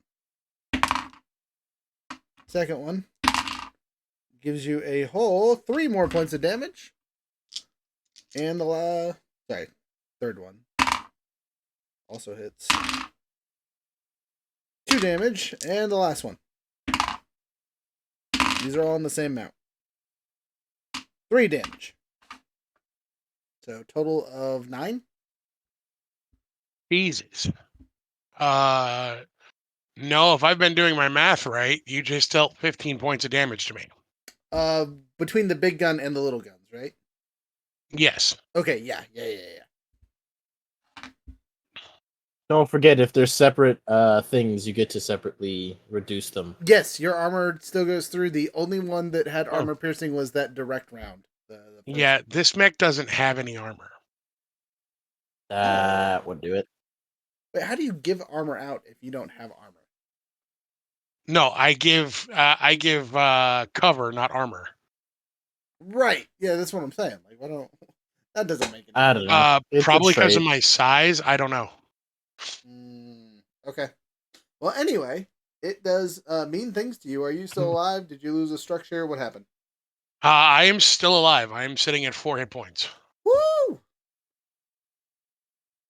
I believe in you. All right. You went first. You get to elect who's next. I'm going to elect flamey, fuck everybody boy. All right. Flamey, fuck everybody, boy. 1, 2, Waylon, you're up. 4, 5 would be your speed.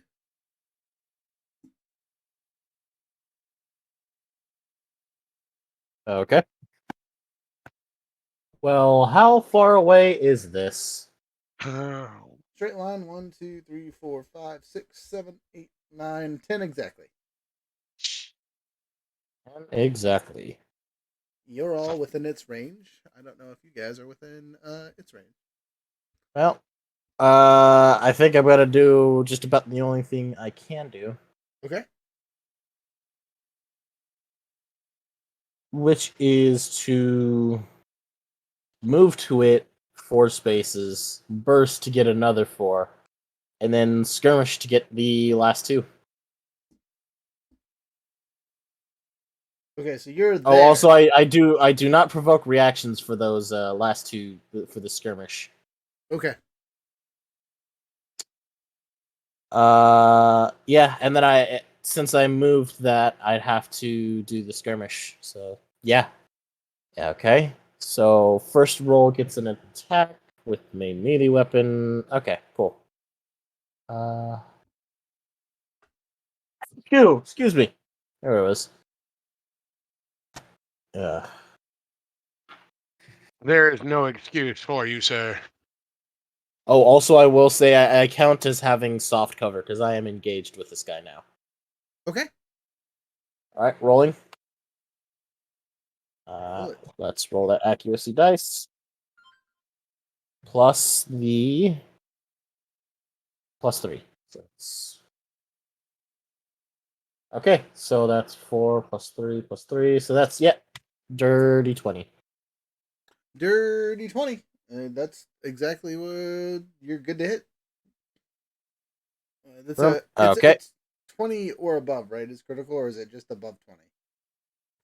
It's 20 or above. Okay, so you According to me inputting it on this thing, it is 20 or above. perfect. All right, skirmishing. 20. It hits, correct? Yes. Okay, so I get to re-roll all the damage dice. All right. So first,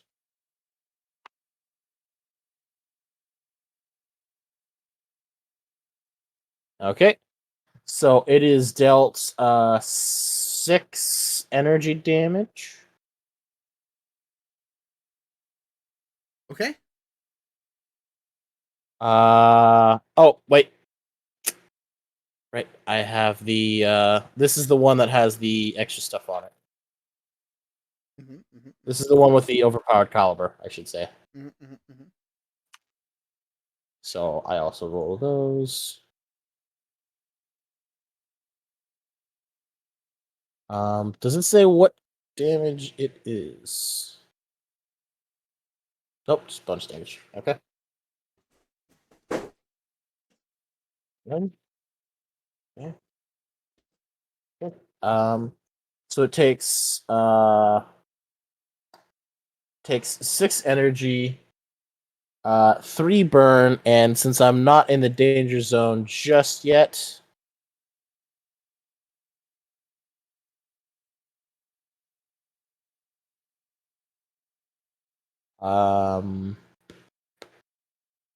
yep, okay. Since I'm not in the danger zone just yet, this is just regular. I'm assuming it's probably just energy damage. Okay.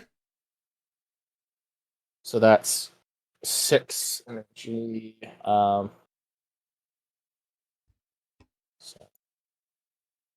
So 11 total energy and 3 burn. 11 total energy and 3 burn. Solid schwacks. Its turn. So, as you are right next to it, stabbing it and whacking it and all those mean, terrible things, it's gonna activate a thing. Alright, make a whole save, sir. Whole save? Whole save. Hull. Whole. Okay, it's a good thing I have bonuses to this. That is a 18. Alright. Well, then that didn't do nothing, as it tries to slap you with one of its things, which is nice. It's gonna try and smack me again. Well, this was like it was trying to push you away as it lifted its leg up. Now the leg's coming down to crush you. Now you make an agility save. Oh, this is an agility save rather than an attack, huh? Uh-huh. Okay. Okay, so this is just a flat roll. Yep. 17. Alright, you're good. Oh. So, as the thing tries to push you back, you kind of steadily push off, and then as it ricochets and slams into the ground, trying to pin you in place, you dodge out of the way quickly. So, its 2 quick actions are pretty much negated because it didn't shoot at you this time. Yay. Congratulations. I know exactly what I'm gonna do next turn. Okie dokie. Next. My turn. Last Hey, person in line is Hex. Yeah. it's me, Hex. All right, let's go. All right, so 1, 2, 3, 4, 5, 6. To start, I'm going to activate my protocol, and I am now invisible. I'm activating tactical cloak, and it's you are invisible for the rest of the scene. So 1, 2, 3, 4, 5, 6. And because I'm within, am I within 8? I move close enough. 1, 2, 8. Nope, so I would have had it differently. 1, 2, 3, 4, 5, 6. There we go. Okay, well, we'll see how that goes. I'm more than 2 away from you. I should be okay. So I'm within 8. I'm going to activate.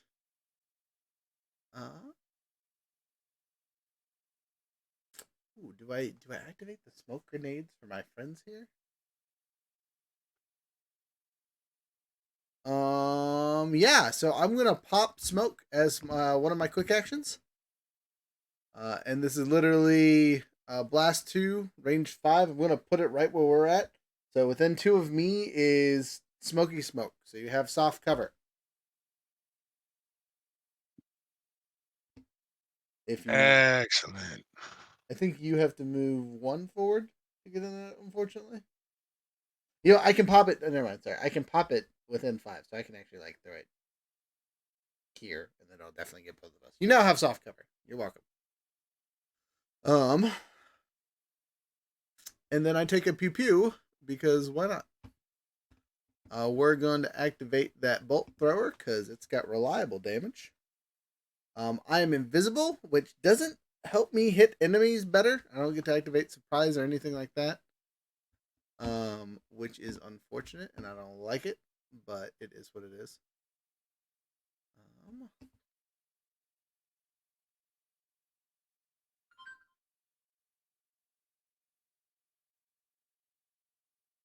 Sorry, I'm looking for something really quick. So, as I am invisible, get anything pluses.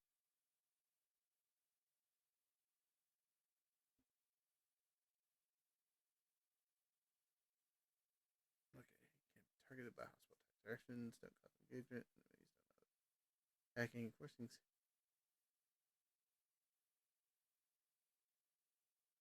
Lame.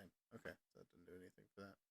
Gotta up that infiltrator, yo. That'll make this mech terrifying.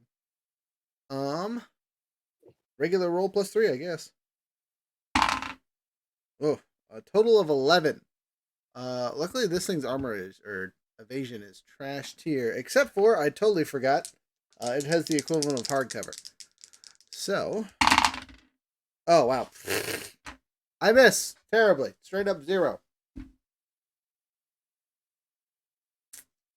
So that's how that goes. That's my turn.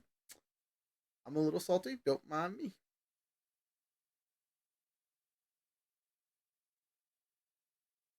It's the enemy's turn, and since something flew out of the darkness at it, it's going to pew pew pew pew pew pew at me. I'm gonna roll odd even to see if it can even hit me with any of its attacks. So I gotta roll odd even 5 times. Miss, miss, hit maybe, hit maybe, and miss. Okay, so I'm only dealing with 2 of the small guns that may hit me. And I have the soft cover turned into hard cover right now. So let's go. That's 10 minus. That's an 8. I have a 13, so that misses. And next one. That is a -7 to an 11 with their pluses, still misses. Okay, so the 2 hits that could have hit me missed terribly, and the rest of them don't even hit me because I'm invisible. Next. Top of the order. Friendly. Oh, that would be me. Yes. So I need to move 2 steps closer. I'm going to move right up next to you. Okay. You can't necessarily see me, but you know I'm there. Thank you. Friendly tag data. I can't see you, but you show up on my sensors, right? Yeah, more or less. Like I'm invisible, and the only reason you know I'm there is because I'm a friendly, and it's like outlined, so you don't accidentally run into me, kind of thing. Gotcha. All right, I got a couple of uses of the prototype weapon left, so I'm going to target him with that. Okay, don't miss and hit your friend. Please don't. Can't happen. It's a smart weapon, and I get +1 accuracy with it. It could never happen. Tell your smart weapon to say something like this. Sorry, I spaced out. So a total of 18. Total of 8 slams him. All right. Yeah. There we go. That's what I was looking for. So 6 + 5 is 11 damage. Solid 11 points of damage. Oh, that hurts. He's Okay. not looking happy for sure. I don't have to do anything. Have anything I have to do. So, yeah, we're gonna do it again. But I can't use the same gun twice, so we're gonna use the hunter killer this time. Okay, so you pop out those E defenses and say, I continue to use E defense. 18 plus my grit is 22. 2-2. 2. Yeah, you crit. Well, we're gonna use the 6 over the 2, so it's going to take 6 more damage. Hey, And then I just to realized. end my turn, we're going to free action auto gun for 3 more damage. Nice. Auto gun. So a total of what, 20 damage? That sounds right to me.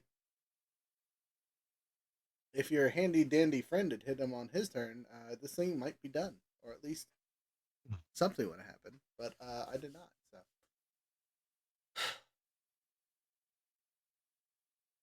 That's all right. We forgive you.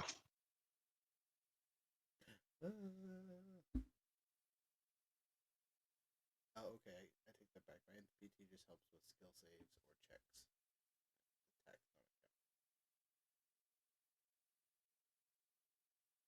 Anyway, its turn. It sees you and says, "Hello, gorgeous. It's time to cry." You still get soft cover. You do get soft cover, which will be important. And if he rolls a 1 or 2, he automatically misses. Noted. All right. So the first thing he shoots at you is that siege weapon, if I can find it. Jesus Christ, that thing's going to hurt. Siege cannon. Here it is. Direct fire mode because it's shooting directly at you. Excuse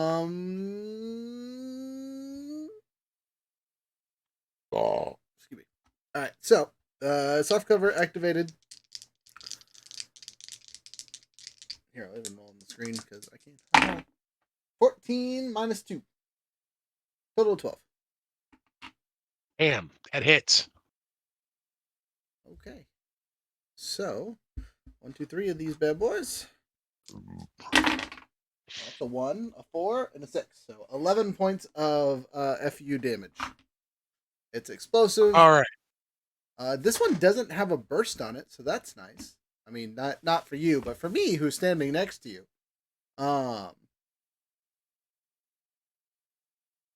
Yep, that's it. All right. So really quick, because this is the first time I've had to do it, and I don't recall how this works. Okay. That's going to take my hit points to 0. Okay. So then you will take So- a structure damage and Take a structure and then- reset back to 19 hit points. Yep. But then continue subtracting any points that would have been taken off as if you had, All right. So whatever. 11 minus 4 is 7. Okay. So you take 7 off your 19. All right. And I'm down to 3 structure. Okay, so as you go down in a structure, go ahead and roll a d6. Okay. 3. A 3. System trauma. Roll another d6.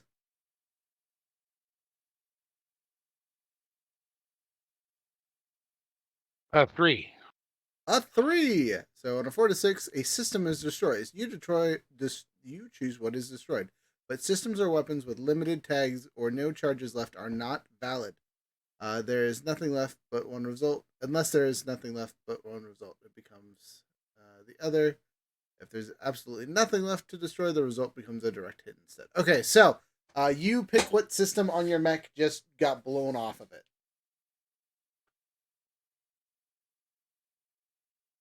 Mm-hmm.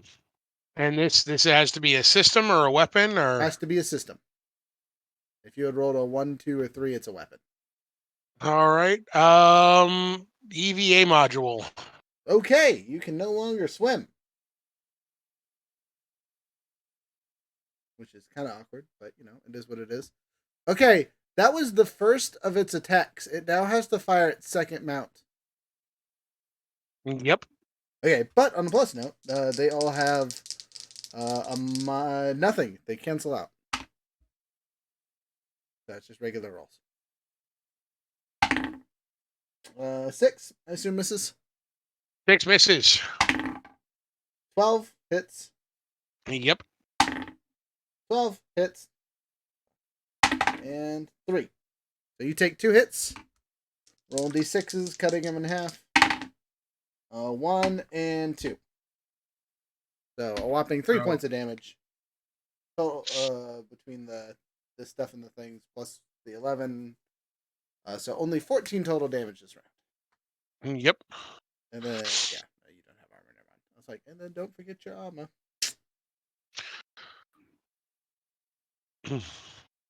Oof, that sounded like it hurt.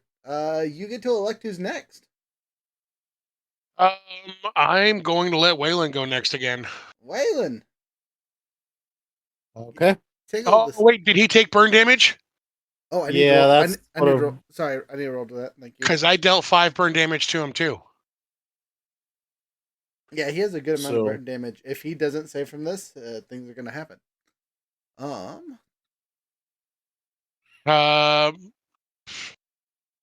My save is a 15.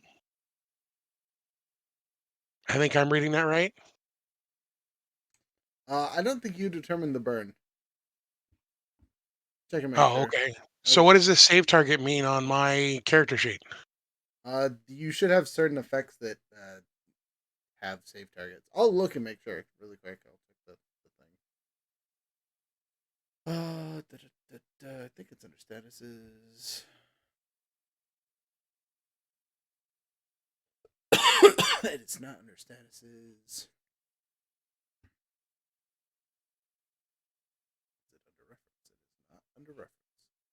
Where is that? You know what? I'll just search it.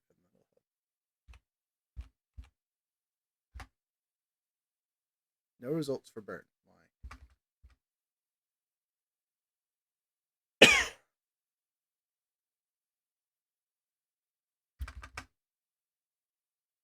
That doesn't make any sense, friends. Why?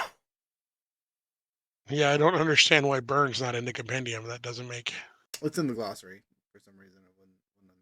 Alright, so when a character takes burn, has two effects. Immediately takes the burn damage, ignoring armor, which it does on its turn. The character, at the end of their turn, the character with the burn mark must roll an engineering check. On its success, they clear all burn from the currently marked. However, the burn damage is equal to the amount of blah blah blah. Failing the engineering check does not increase how much the burn is marked. It just prevents the current marked burn. Blah blah blah blah. So, how did we determine the burn, or is it just a 10 or above? You guys remember? What do you mean? How do you determine the burn for So save target, when you force another character to make a save, Mhm. they must match or beat your mech's save target or take consequences. Okay, so it is your 15. Wow, you have a really Yep. high save target. That's ridiculous. So he's got to beat my 15 for my burn damage, and then whatever. No, it's the latest one. Burn damage stacks. Okay, so he's got to do. Hold on, I'm looking at it right I now. was gonna say which one of you is higher, and I'll just roll that one. They must roll an engineering check on a success. So I think it's just a 0 or 10, so it's a 50-50. Yeah, but we're forcing it to do the Yeah, the I'm thing, looking so at it this. should At hit. the end of their turn, characters with burn must roll an engineering check. On a success, they clear all burns. It doesn't say specifically using your saves. Because burn stacks, I think it's a Yeah, 50-50. It's but not our we're forcing it to make that save. of It the was engineering check. So the making the save is more for when a power says you make them make a save. You know what I mean? So like you hit them with a hack Yeah. beam, okay. and I then they have think to that's save. what I'm saying. I think the burn is literally a 10 or above saves.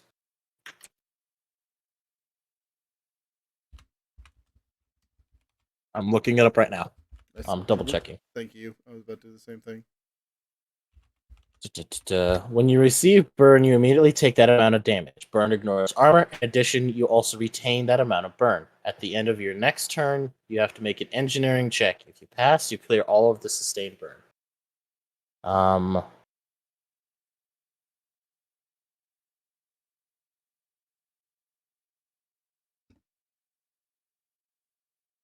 Still only makes Yeah, it's a one engineering 50-50 coin clip. It's a 50-50 coin flip with 0 engineering. So it is a 10 succeeds. Okay. It's not a save against our save targets. Yeah. Sorry. It's all good. That's what I thought. Damn. Hey, that 15 would have been nice. I mean, if you can, it would have been broken. Like this is how they balanced it. So, yeah, because burn's powerful AF. It saves. So you see fire extinguishers pretty much go off all over this thing, putting out the would-be burning damage. Anyway, Waylon, it's still your turn. Yeah. Sorry. Okay. Well, I am right here. So the first thing I'm going to do is I am going to hold on, starting on 3. First thing I'm going to do is I'm going to make a quick action to use my duelist to trip. I'm going to trip him. As a quick action, choose an adjacent character. They must pass an agility save or fall prone. As a size 3 versus a size 1? It just says as an adjacent character. That's rude. It does not have. All right. I have no idea how it works, but Snow speeder knocking over the walker here. yeah, I'm about it. It's cool. I jam one of these flaming swords into the spokes and it just spins out and falls on its side. Yeah, like it's not even moving. How is it tripping? But whatever. If it falls, it falls, which will actually have other consequences, so it could be cool. Yeah, I just want you to know but yeah, it has a negative to agility. Is it also a save 10 on this one, or are you making it save? I'm gonna double check. Okay, yeah. Just tell me if it says makes checks or saves against, because that'll determine the difference.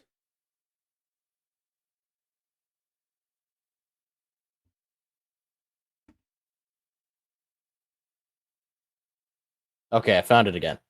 Mm-hmm. This ability can trip a mech of any size. Okay.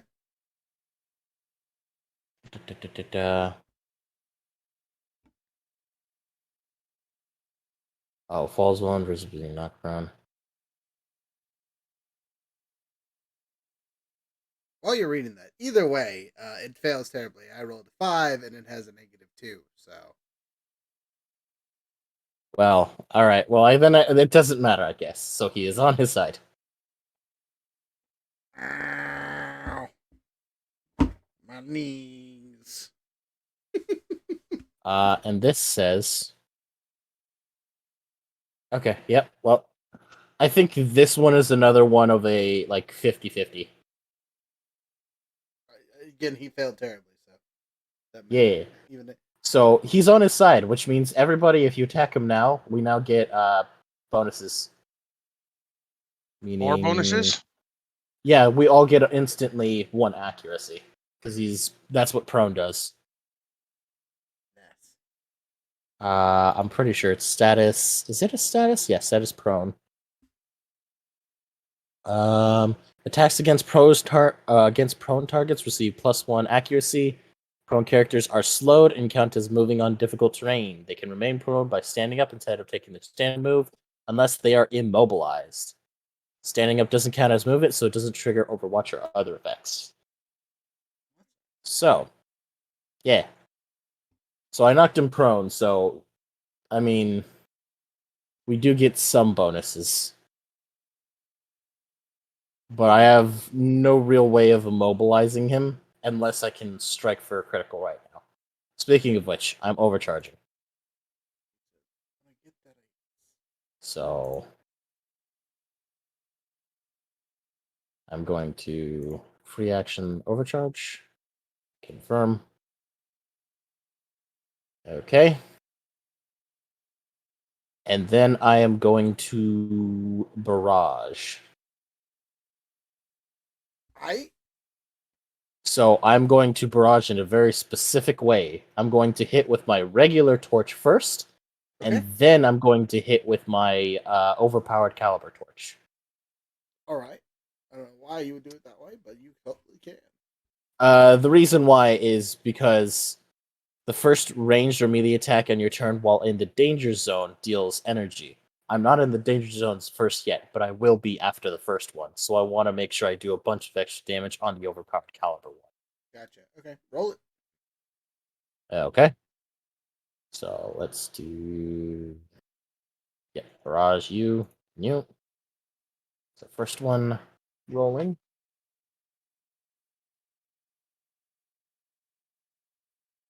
That is a plus accuracy plus attack roll. Okay. Does a... Oh, wait, I got to do I'm guessing accuracy because he's prone. Okay, I'll take that one. Does a 18 hit? An 18 definitely hits. Woohoo! You guys Okay. want to know its AC?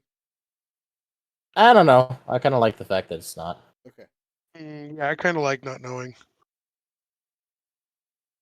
I mean, you haven't missed yet, but go on. The only person that missed Okay. was me, and I literally rolled a 0. So. Okay, so this first attack does 6 energy damage and 3 burn. Okay. I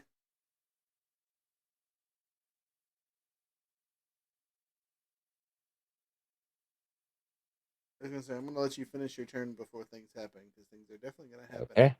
So that's that first one down. And on to this second one, which gets a bonus bit of damage because I am now in the danger zone. Okay. This one plus 3. So does a 17 hit? Most definitely. Okay. Okay, never mind. I forgot about the he's down, so I was gonna roll it to see if I actually get a crit. I rolled a 2, so no, sadly. No critical for you. I am just short. I rolled a 19. Okay. But it does hit, which is good. Okay. So now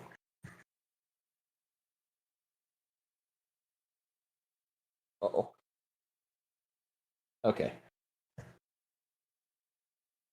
Okay. So I have so I rolled a 1, which means I get to roll overkill. Okay. And the way this works is it perpetually stacks. If you keep rolling So ones, I rolled so I rolled 1 on this, which means I keep that 1 and roll again, and I take 1 heat. Okay. Yep. So I rolled a 5, so that's 6 total energy damage. And then let me calculate all of this extra bonus damage.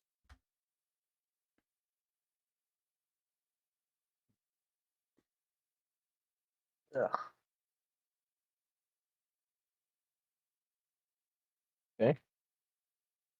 Let's see here. So plus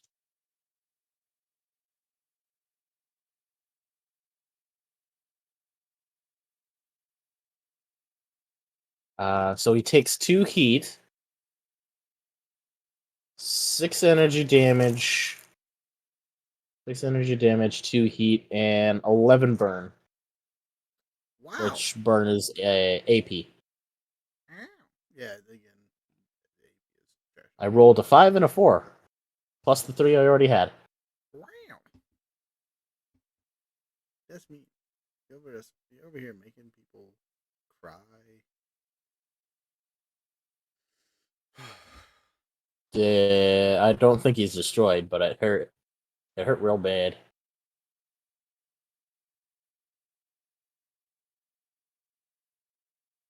All right.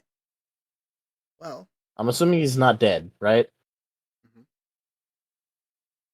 Well, Yeah. Nope. He's not dead, but things do occur. okay, cool. So as you hit him for damage and things, you notice that a whole bunch of its armor strip. Right? Those protective legs that it tried to smash you with kind of curl up and disconnect, and you see the armor plates drop. And this singular cannon with 8 guns on it pops out. Uh-oh.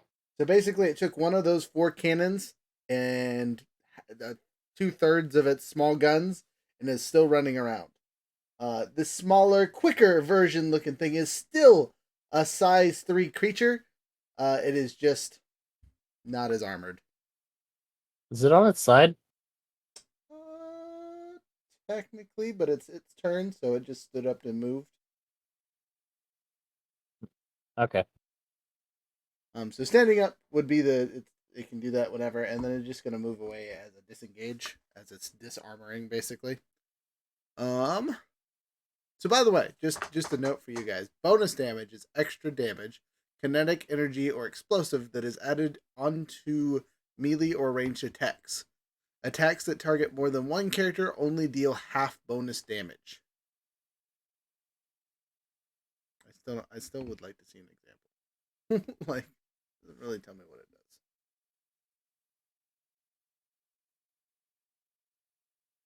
does. But some talents give bonus damage, like Crack Shot 2 and Infiltrator 3.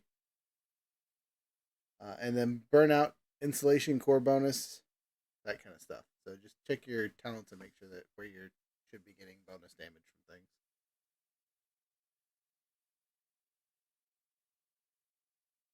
I will look that up in a second. It's at page 96. Anyway, so it moving and disengaging is its full turn. It's still huge, so it really can't get that far away. Which makes it my turn. Yes? Yes. All right. So, I used my bolt thrower to no effect last time, and this thing doesn't automatically reload, so I'm upset. But I'm gonna move 1, 2, 3, 4, 5, 6. I'm still invisible. But that doesn't really matter. I am then going to use my main mount, and then I'm going to yeet my shock knives and just throw all my heat weapons all at the same time. But for this, I'm going to activate my Jaeger rounds, which turn the damage into explosive damage. Before it was kinetic damage.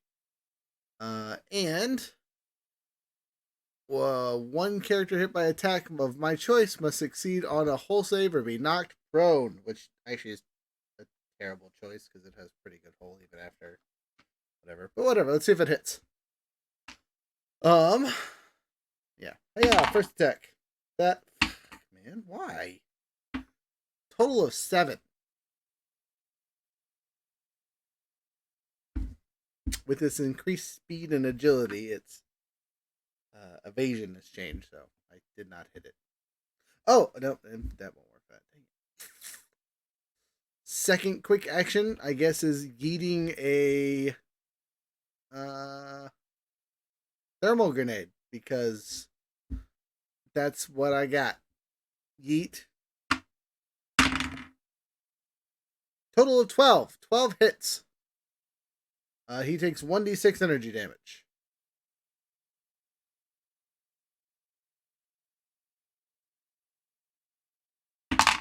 Four whole points of pew pew damage. Alright. Success. They take half damage. Opportunities are automatically hit for 10. Yeah, whatever. Kaboom! Okay, so I realize I rolled and he has to make a save.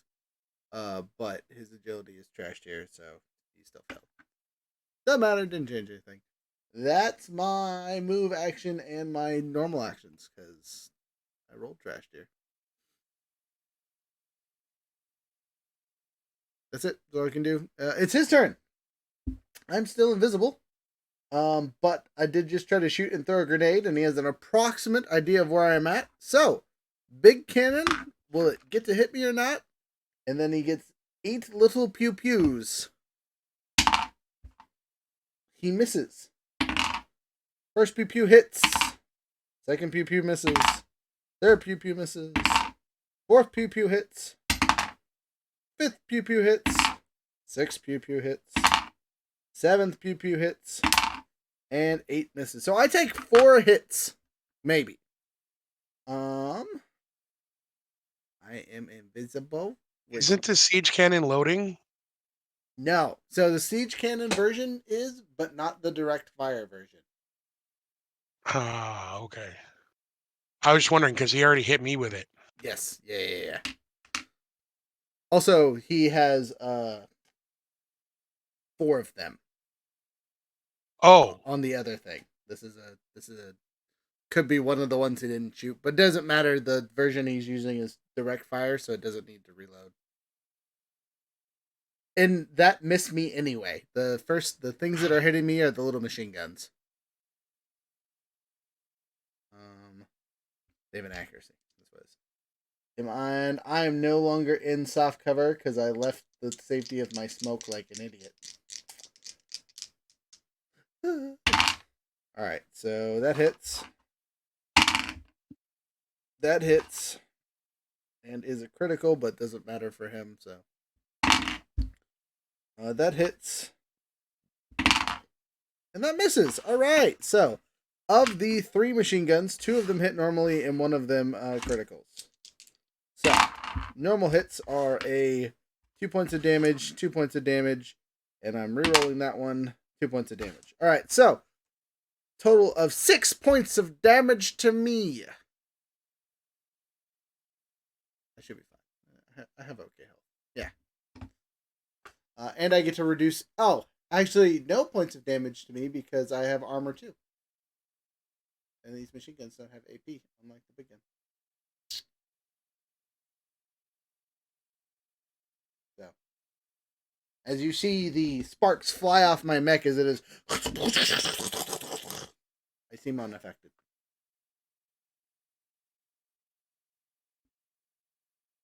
That's it.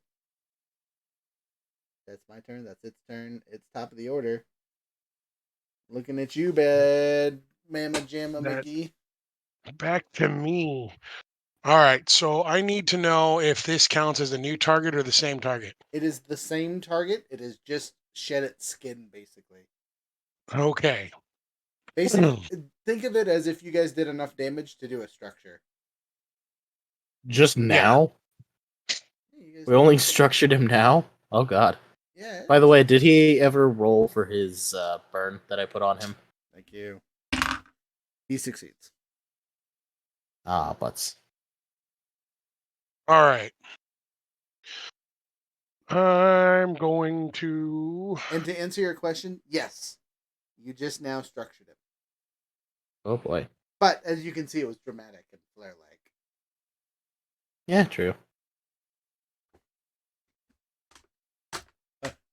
I'll tell you guys this thing's stats after the combat, but it was fun to make. You know, for SNGs, We've had plenty of those tonight. yeah, I'm going to use one of my quick actions and activate Mimic Mesh, and I'm going to target Hex and Squawk. Can you moonwalk?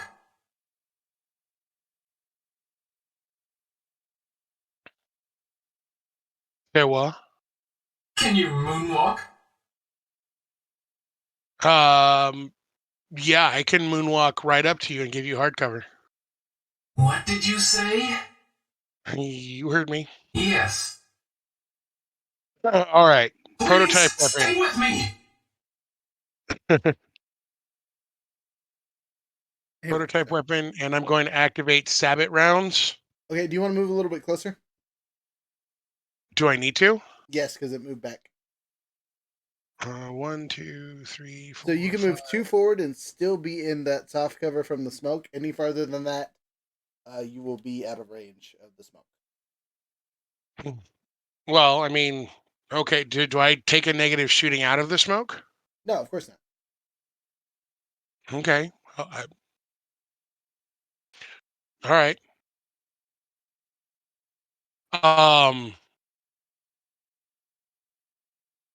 Yeah. Anyways, prototype weapon.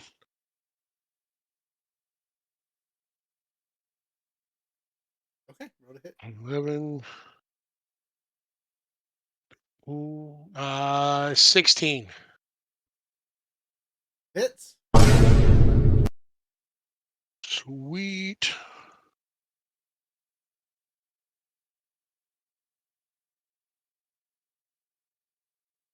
Or 9 points of AP damage.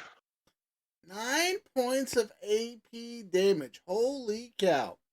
Thanks, Scott. Yikes. Hurts. That's what it do. And then end of turn free action firing with the auto gun. 3 damage. Yep. All right, 3 damage it is.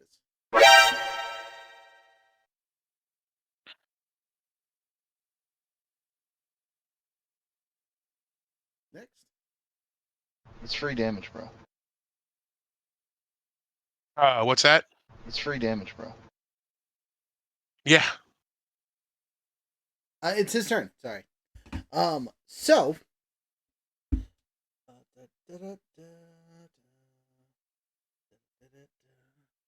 Still using direct fire, so it can still use its cannons. They can still use all 8 of its guns because it's a beast. So there's 3 of us to target. I'm going to roll a 1d6. I am going to be number 6 and only number 6. Waylon, since you are so close, you are 1, 2, and 3, and since you are quote unquote far away, they're frozen. You are 4 and 5. Okay. All right, target number 1, Waylon. He's gonna start a Waylon on you. Is he gonna hit me with a melee attack? No. Oh. Big guns. He doesn't actually have any melee attacks besides the leg things, and they like slap and knock away and pin down. They don't actually do a lot of damage. Okay. But those are gone. He doesn't have that option anymore. He just scuttles around.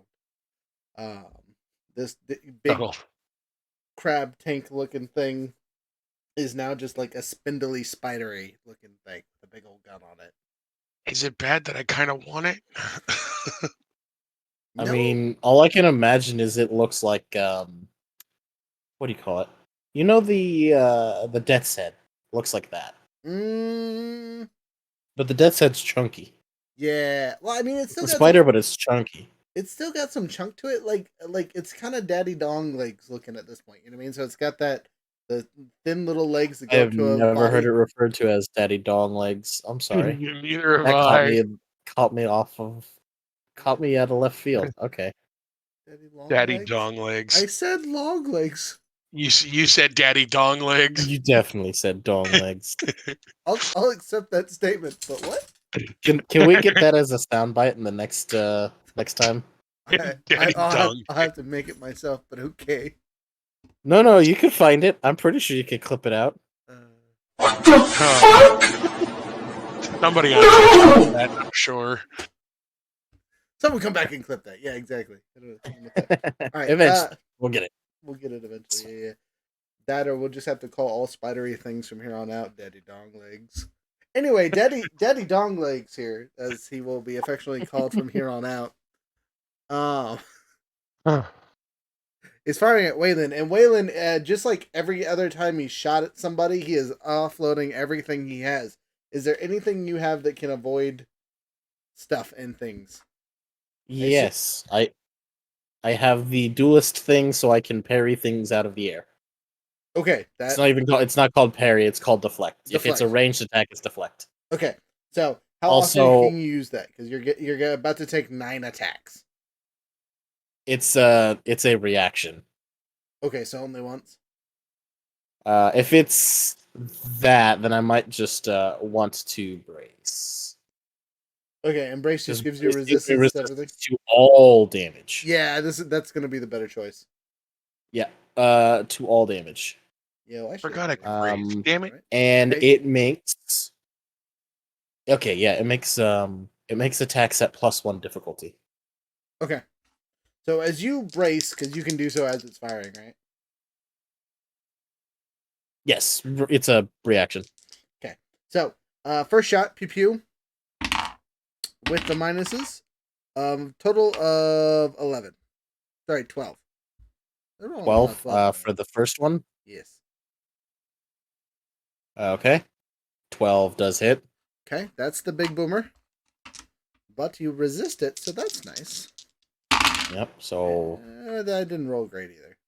Total of 7. Is that halved? No, total of 7. So have it down to 3. Is it halved round up? I'm assuming it's halved round up. Damage always rounds down. Because it's the same rules for the players, so the players have a chance to survive. You always round your damage down. Okay, I don't know. I know D&D has a history of, players round down, meanwhile, enemies round up. I don't know. That would be same rules for everybody. D&D is biased. All right. Moving forward. Now for the other 8 attacks. Do you have any armor? Yes, I do. I just realized that. How much So armor I do you only have? took 2 damage. I just have 1. Okay, so that being the case, these 8 shots can hit or miss you, and it's not gonna matter because they only max out at 3, and 3 rounded down is 1. So, as you brace your mech, I'm gonna say it just barrages you, but kind of like me earlier, they just ding ding ding ding ding ding ding ding ding ding off everywhere.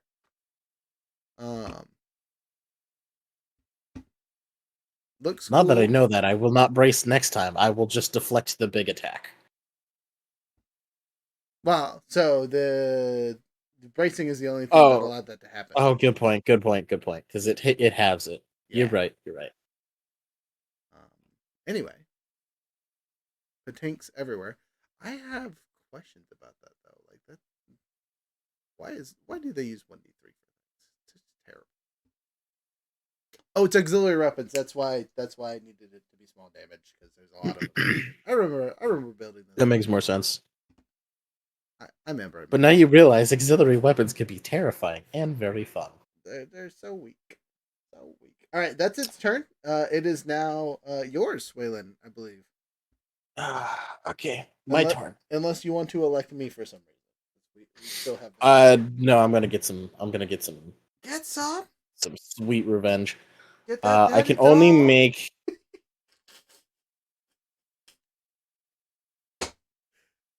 Sorry. I can only make 1 quick attack though, or quick action, and I can't do anything else. So Okay. I can't make another reaction after this. Gotcha. You might want to. So yeah, you know what? I'm just gonna step forward and swing with torch. As you get close, the daddy long legs hit you with the. No. All right. He hits me with a what? He hits you with the. Motherfucker. Whoa. I don't like that. Do not like that. Rook over here trying to get everybody excited. Excited. Sorry. Okay, I'm. Nope. Whoa. Okay, I'm rolling now. Bruh. Oh. Well, I got a crit because that's a Okay. 19. Oh no! That's a 19 automatically. I powered him up with the uwoos. Why did you give my dice power? Well, we know what gives you dice power now. Listen. I don't like this. I just rolled a 6 on that accuracy that I had. All right, roll damage there, friendo. It's a 28. No, that's a 27. Because I needed 1 to. Nope, that's a 28. All Not right. like Well, somebody learn how to do the uwu voice. I don't like this. I don't like this at all. I am vehemently against this. Okay, so RJ's going to come back the next session and have it perfectly down. Oh no, please. I love you. First one. Okay. Oh no. Oh no. Oh no. Let's see. So that's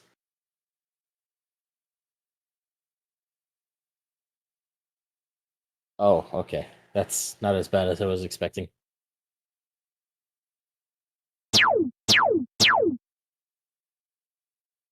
Oh. Well, don't leave us in suspense. Right? Yeah. Right. Well, all you need to know is that I triggered overkill twice. Oh. So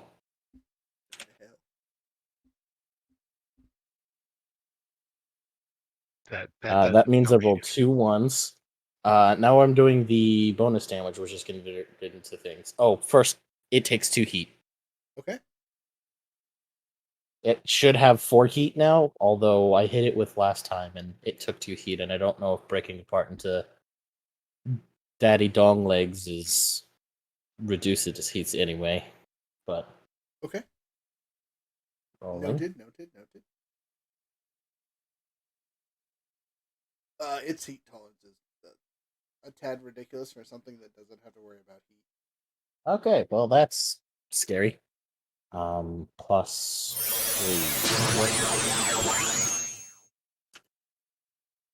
3. Okay. So it takes. Also, I'm assuming it's it's saved. It's last one. Yes. So it takes 8 energy damage, Jeez. and it takes 15 burn. 15 burn. Holy cow. 15 burn, That'll which do. is armor piercing. I don't think it kills it though. I mean, if it's armor piercing and it just does straight damage off the bat, like, It's armor piercing. It's straight damage. It goes right through armor. yeah, Cannot be reduced. exactly. And if it fails, it's on. Well, if it fails its next check, then it's still burning for 15. Yeah, I'm assuming. Is it dead? it's not dead yet. But it fails this burn check, it's gonna be. Oh, well, we'll see. Gosh, it's its turn. The good news is I started off in the danger zone, so I don't take as much burn as I normally would have. I would have taken 4 heat. I do not take 4 heat. Yeah. 2 heat. Ooh, excuse me. Because I have Sorry. resistance. It is so good. Yeah. So. Excuse me. Oh,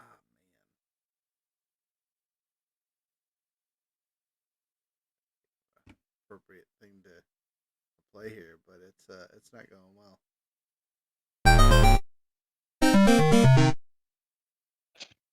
That's the noise that's coming out of this thing. Thing with that 8-bit bullshit. All right. What? Same roll, 1d3, same numbers as before. To see who it targets. Okay, we'll see. It can't really escape, so it's just firing what it's got left. It's leaving it all in the field, man. Waylon. Yeah. You heard it. It says, "I'm gonna hurt you." My question. Answer. I have a question. I have an answer. Do these weapons have CQB? No, so they're gonna get difficulty because you're right next to it, right? I think so. That or you can't attack. I'm pretty sure it's the difficulty. I'm pretty sure it's a difficulty. You can always attack. Yeah, I'm fairly certain it's a difficulty. Here, let me check the machine guns because they might have CQB. I doubt it, but it's a possibility. Find my weapons again. Go down to the O's. Oracle LMGs. Okay. Yeah, I know Oh. range attacks made as an engaged character receive -1. So the special thing about the Oracle LMGs is they have arching. So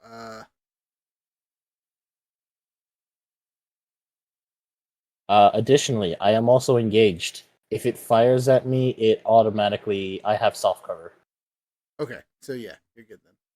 So I have combined arms. As long as I'm engaged, you and allies adjacent to me count as having soft cover. So that would be 2.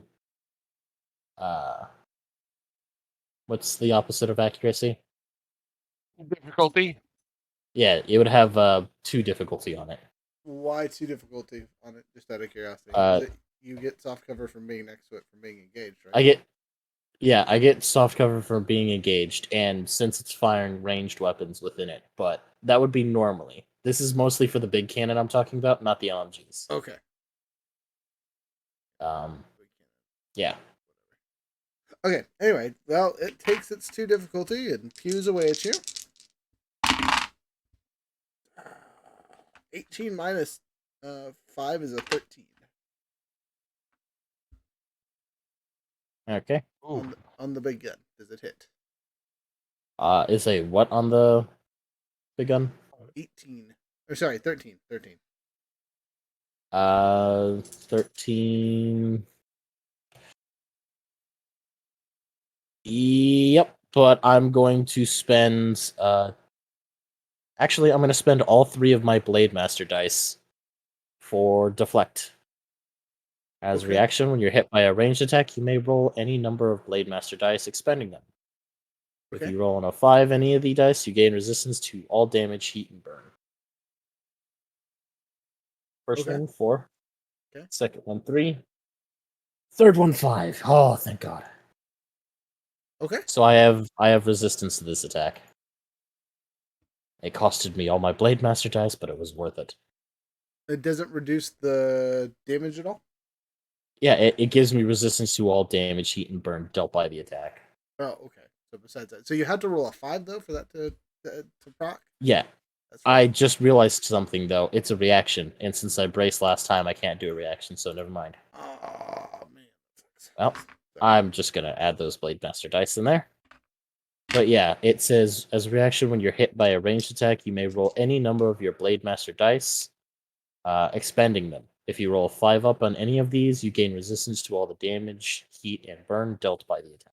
Oh, so it's a 5 or 6. So you have a third of a chance. Yeah, Of it's a 5+, so Nice. 5, 6. So it's like it's a 1 in 4 chance basically. Okay, cool. I think I can do numbers. Yeah, 1 in 4, right? I believe No, you. 1 in 3. 1 in 3.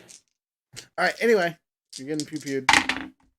6, 3, Yep. 4, total of 13, and 2 knockback. Boop boop.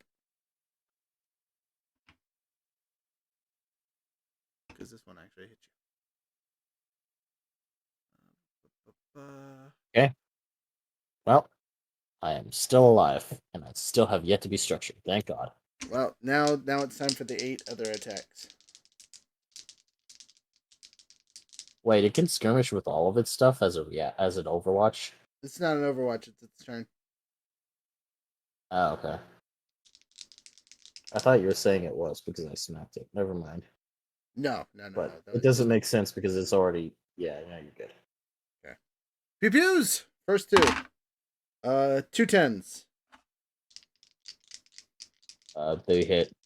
Anything above an 8 hits. Miss hit. I have no Miss evasion. hit. Okay. You've been hit. What is that? 3 times. Probably. Miss hit 4 times. And last roll, hit. Hit crit! But that's really not that crazy. So 5 dice. Cut in half. 1 re-rolled. Take this one as the re-roll. I don't need to. That was a 6. Okay, which the 6s are actually 3s, so don't freak out. So 2 3s and 3 4s, so a total of 12, or sorry, 2. So 6 and 6, 12. You take 12. But they're different shots, so your armor of 1 reduces for each one of those, so subtract 5 from 12, so... Did the big cannon have a AP? Does the big cannon have AP? Not technically, and I'm not being mean and adding it. So no. I just need to know so I can add 1 back. So, how many attacks? It was 5. 5, so you get to subtract 5. 5 from this total roll. What was the total damage? 12. Yeah, okay. You take the structure? 7, so, yep. 5. Yep, and I'm rolling. Alright, ready? Rolled a 2. System trauma. System trauma, roll another d6. Yep. Gotta roll.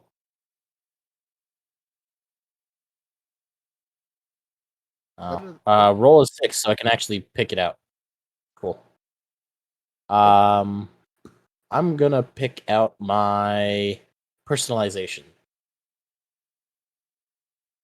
And now I have to make a roll for my thing to make sure I don't cascade. Okay. So 1d12. Oh no, that's the d6. No, it was not.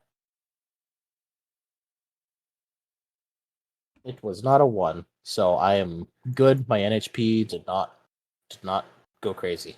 That's good. On a side note, because you just lost personalization, that also means your max HP is dropped by 2. Yep. Okay. Anyway, now it gets to see if it saves or not. I'll roll it on screen so you guys can see it. It has a whopping 2 in engineering, so 8 or higher, and it's good to go. I can't see which of them that is. Your dice are too fancy. Sorry, it's a 11 plus 2, so total of 13. A 13? Okay. 13. It puts out the flame, so it lives for another round, which makes it. I'm very upset. Well, yeah, it would make it Hex's turn. All right, Hex is still invisible. He hasn't hit for Jack Diddley this entire time, so I'm just gonna cry a lot. But after I finish crying, I'm gonna try and do something. And that something is stabby, because I can. I'm definitely within range, so I zoop up as quick as possible. And use my shock knives as my first thing, and if that doesn't kill it, I'll use my rail rifle, because, you know, that's cool, right?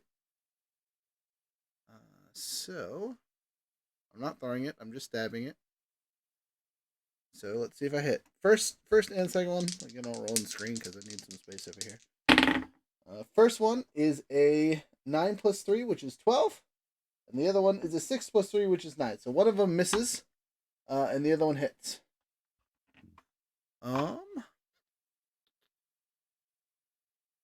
So I hit for once. That's nice. So I do 1 point of shock damage and 2 points of burn damage. Yay, burn damage. As I love that AP. As upsetting as this actually is, it's still alive.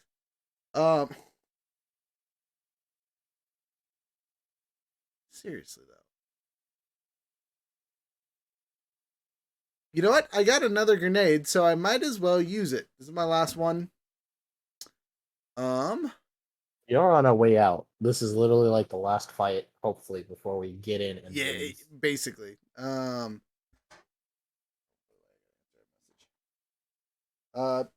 Grenade. They make a save.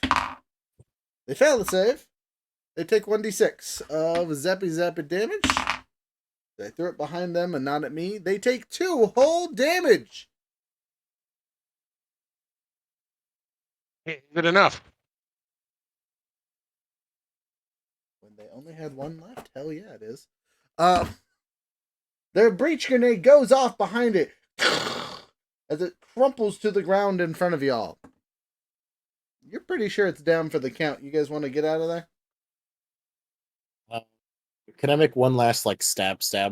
Just making sure. I was gonna say, I want to take one more shot. Of course Okay. you can do such things. Again, it doesn't seem to be attacking back at this point. Okay, cool. Do I actually have to roll? No. Does it just... Stop! He's already dead. Death is not an excuse.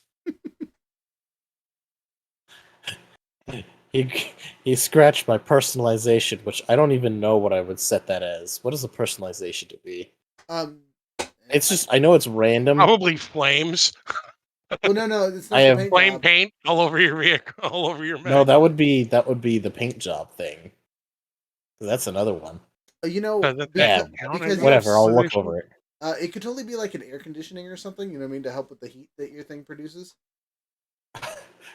That's perfect, actually. He's just got an air conditioner in there, and he's like, God, I love this self suit, but holy crap, am I boiling. By the way, I want you guys to know, I'm currently out of 10 of 11, 10 out of 12 heat. Oh, you need to So it is very dusty. Oh, no, that's why I have the fuel rod gun, so I can skirmish and clear for heat whenever I want. Fuel rod gun? What? I have the options.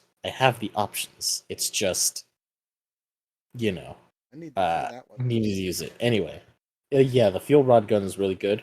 Plus, Nuclear Cavalier is fantastic if you're bringing a lot of weapons, because you get additional bonuses.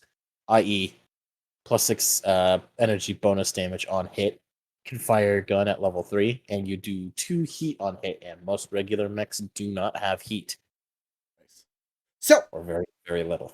You guys, yeah, I have 6. You guys get in your ship. Your ship goes and takes off, right? background on my end. Excuse me. Turn off this camera. Turn off this camera. Turn on this camera. No, this one. Oh, go lay down. Uh-oh. Darkness has consumed him. Oh, no, he's back. I'm back. Anyway, so you guys successfully exfil out of the area. No problems, no crying, so on and so forth. Probably a little bit of crying. Danica Von Jory's mech is utter trash. It's a miracle it survived as long as it did, but it's going to take some time to repair. She's at 3 of 4 structure. So there wasn't a lot left on her systems that were still operational because those big heavy cannons were shooting at her for a considerable amount of time. You guys, on the other hand, somewhat hurt but not dead, except for Tex, who continues to be the Invisible Man. And it plays to his favor. So, that's that. You guys completed the mission. You're going to return to your base with the rebel leader.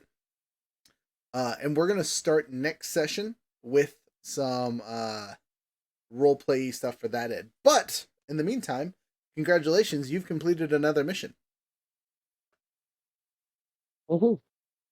We did it. You did it. Which means... What's that mean? What happens when we complete a mission? Usually we level up. You're right. Usually you level up. Which means now we're level 6, which is where most builds start getting spicy. Spicy indeed. So, I'm going to move my doohickey on screen for people to watch as we build this. If you guys want to screen share, you're totally chill to do so. Gotta put this in a spot where people can actually see. Anyway, just let me know if you guys are going to screen share. I'm going to go through my stuff while you guys go through your stuff.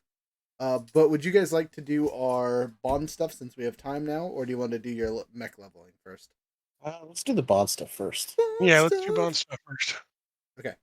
So, I totally forgot to add my exotic equipment. Hold up. And mission has ended. Cool. Snapdragon launcher. There we go. Oop. And then, where do you add resources? I forgot about that. You do it on your character screen. Yeah, is it in the dossier? No. Should be the narrative profile. Narrative profile. Reserves and bonuses. Here it is. Because tactical reserves. Bombardment. There it is. Okay. Added. Sorry, forgot I had that. Not that we needed it in an underground base, but could have not needed it. So, the Bondy Bonds. We'll start with Frozen. All right. So for my major ideal, address challenges with strength, leadership, or force. I definitely think that one qualifies. Yeah, force by far, Mister. I'm just gonna shoot all these people in this room. So I'm going to gain 1 from that. Minor ideal. I protected someone weaker than myself. Cool. Very nice. Yep. Picking up our ally on the ground and carrying her through the area. Totally. And keeping her safe in my mech throughout all that damage. This is true. Yeah, she didn't die. She totally could have counted as a system, by the way. If you wanted to be cheeky. I know. That's why I didn't kill her. I saw the compartment. I was like, man, no, I can't do that. Other than that, my weapons that I use is carefully curated arsenal. I know we talked about this last time, but I did use my prototype weapon for the first time in a while. What do you think, Iron? I think that would count. Okay. It is a special specified thing for him. I will allow it this time. Cool. Other than that, I don't think I have anything that I can do. But What about your... Boon of Iron. I have my Boon of Iron. Yep. Inspiring feat of athleticism, acrobatics, or physical force.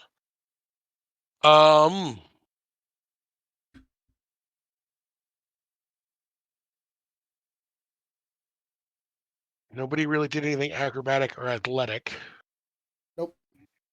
And as for physical force, I have I one. would say your laser blazer sweeping the room. Okay. I actually have one that would be way more impressive. Uh, our Okay. our handy dandy Wayland tripping a size 3 mech. That is true. Like it was a punk. You're right. Absolutely. And I'm gonna actually go ahead and give that XP to Waylon. Woohoo! Solid choice. Solid choice. Okay. Anything else? Or are Okay. you good to go? Oh, I'm good. All right. Jumping over to you, Senor Waylon, aka Yay. Iron. I addressed challenges with strength, leadership, or force. I did intimidate the You did? Yep. Totally. Yes. did intimidate the guys. Yep. Uh, took harm, blame, or penance, or burden for someone else. I don't think I did too much in terms of that. Okay. But weapons I wield, a carefully curated arsenal, I do think is what I'd use, because I somehow managed to flip this weird tank mech. Barring that, I did use some of my weapons to cut the bonds of them, which it's not much, but it is. Nobody else really had a melee weapon, per se. Okay. All right. I will allow it. And then again, Boon of Iron. Extraordinary feat of athleticism. I would give it to RJ's character.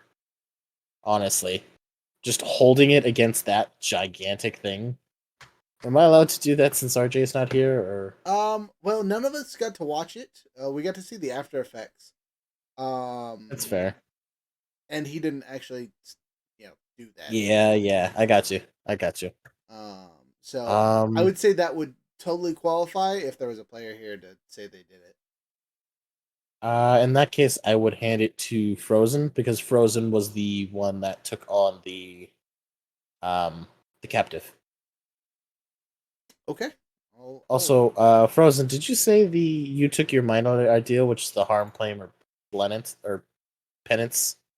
No, my minor ideal is protecting someone weaker than myself. Oh, you already did. You had already given yourself that for an XP, right? Yep. Okay, maybe I'm just getting tired. Probably. Late. All right, my turn. So, major ideals. Address the challenge with diplomacy, creativity, or empathy. No. Not a single thing was creative, diplomatic, or empathetic. It was guns blazing It and was murder. get in there, kill everyone, I and leave. mean, guns blazing could be a form of diplomacy. Aggressive diplomacy. Yes. Aggressive diplomacy. I'm gonna I say. mean, it works.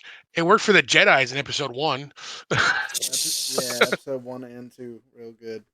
But no, I don't think that applies across the board.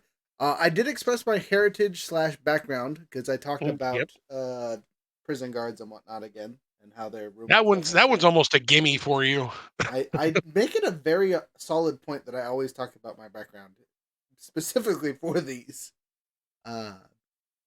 I didn't struggle with anything, so I'm only getting 1 point for that. My minor ideal: make a new friend or ally. Hey, we rescued someone! Woo! You did. So what gives you power? A strong sense of community spent from years. There we go. Spent station side. We didn't get to hang out with anyone but the three of us today, so I didn't get to interact and be cool with people. I mean, I didn't get to hang with my peeps. So nothing special there. And then what do you speak with your gut? I don't think Hex really spoke very much, and there was no "I feel like we should do this." So I don't think he got any of that. No, he talked a lot of shit. I did talk a lot of shit. but that was comedy, not experience making. I did get to use rigor, but that doesn't give me anything cool. It just improves stuff and does things. Or I would have. No, I didn't get out of my mech. Besides that one point where we had to. Mhm. I used inspiration, but that just gives someone a bonus. It doesn't give me anything. I didn't get to use any of my other cool powers. And then Boon of the Forge, at the end of the session, if you completed a project, show it off to everyone. Give someone who admires it 1 XP. And that's a negative across the board. Yes, indeed. So I get a whopping 2. And don't forget your 1 for playing tonight. Yep. Okay, well, that's that. Now to go to the mechs. Or do your normal And level up, sorry. I will share my screen for this if I can share the right one. Yeah, it's a bit tricky. It's Discord's weird. What? Really? Mine just says share your screen and you pick which one you want to share. Well, I've never actually shared my screen before, so Hence why I said Discord's weird. I got you pulled up. you So got do me you pulled up. All right. want to go? Frozen. Do you want to go through this at the same time? That's Oh, okay. Oh, nope, it's getting better. Nope, there it goes. We pause this preview. All right. While you're doing this, I'm gonna put mine over here and do Don't worry it about basically at pause. the same time. There it goes. I don't know what's going on with that. All right, it looks like it's up and going now. Submitting an unauthorized license update and/or submitting application for unauthorized previously withheld license, right? Blah blah blah blah blah. I think that's just a haha that's in the thing. Yeah. All right, so we're gonna continue. Every time I change pages, it pauses my live. I don't know what that Yeah, is. that's that. Once you click out of it, it pauses it. Don't worry about it. Okay, there it comes back. All right, skill triggers. So I'm actually going to improve my take control, I think. Which I should be able to just click here. Ah, there it goes. Jesus, that's going to get annoying. And take control. Every time. Yes, ignore that. It's just saying, "Hey, you tabbed out to go into the mainstream. We're pausing it. It still works. We can still see it." Okay, you can still see it? Okay. Yes, it's pausing your preview, not us. Oh, gotcha. Okay. That's why it says I'm pausing dumb. preview. It's fine. All right. Pilot talent. I think I want to do engineer because it's going to give me I get more damage and more uses out of it. So we're going to do that. And now I'm in mech skills. Ooh. This one's always a tough one for me. Yeah, I feel But that. I think I'm going to go for more hit points Hit points are always nice. since I'm getting hit more often now. And because I'm really loving these builds, I'm going to go for Gorgon 3. It's a special kind of build, honestly, but it's a lot of fun. Ooh, I get a core bonus.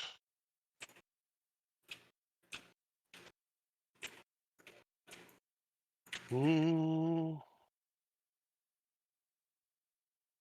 Neural link targeting. Your ranged weapons gain +3 range.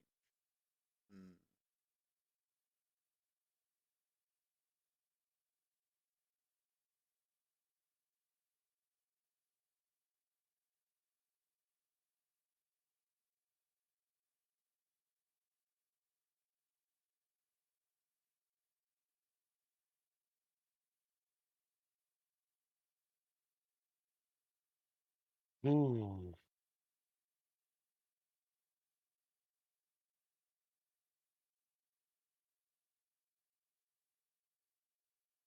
I think because I'm taking more damage now, I'm going to take the lesson of transubstantiation. Anytime Every you take time you take structure structure. damage, say what? Yeah, anytime you take structure. No, maybe not. I don't really get hit with tech attacks that often, and I don't do melees, so that one's kind of out. Accuracy on systems checks and saves and +2 E defense.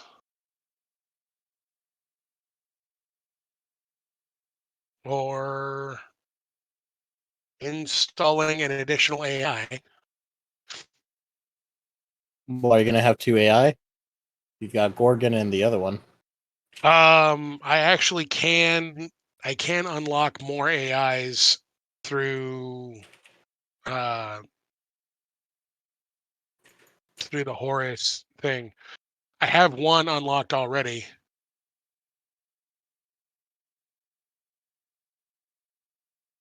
If one enters Cascade or becomes unshackled narratively, the other prevents it from taking control of your mech. Only lose control of your mech if both AI tag systems or equipment enter Cascade. That's pretty fancy. It's basically to make sure that if you roll that one on accident, that you're not gonna get completely hindered by it. Yeah.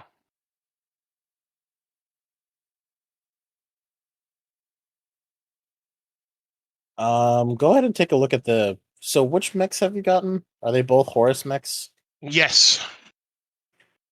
I You have can also go to Pegasus and the GM. Gorgon. If you go to GM, then it's also there. They've got some good ones there, like the auto stabilizing hard points. You automatically get a +1 for accuracy. I see that. +1 accuracy. Ooh, and the overpowered caliber. Overpowered caliber is what I have on my my stabby swords. All right, so I'm picking up active camouflage and adding my Snapdragon launcher back onto this thing.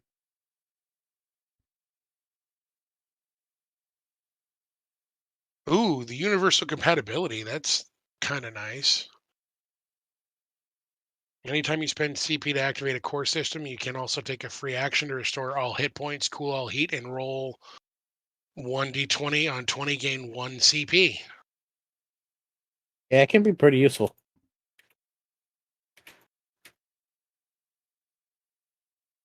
I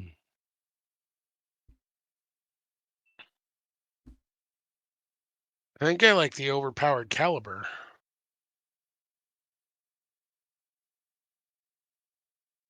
Overpowered caliber is very nice. And we're going to update. And I'm done. Oh.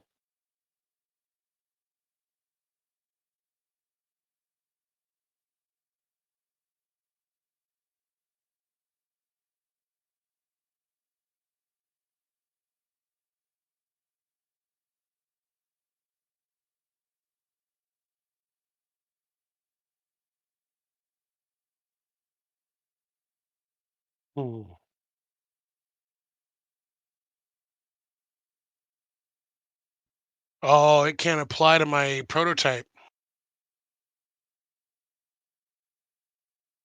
What do you mean? Ooh. Oh, So that okay. core bonus can't apply to my prototype weapon, Yes, they already but future-proofed that one. That's kind of upsetting. it can apply to my auto gun. So instead of just dealing 3 damage, it would also deal 1d6 Yeah, it might be a as a good way to get a little bit free of extra damage. as a free action shot. Like that's kind of hard to. Yeah. It's pretty good, honestly. I don't think you can go wrong with it. And nothing can go wrong. Oh god, they've all went wrong. And remind me to take notes this time because we're gonna get a chance to do a full repair. I hope. So I need to re-roll my prototype weapon. Right. But that is me done, guys. So I'm gonna go ahead and stop sharing my screen. All right.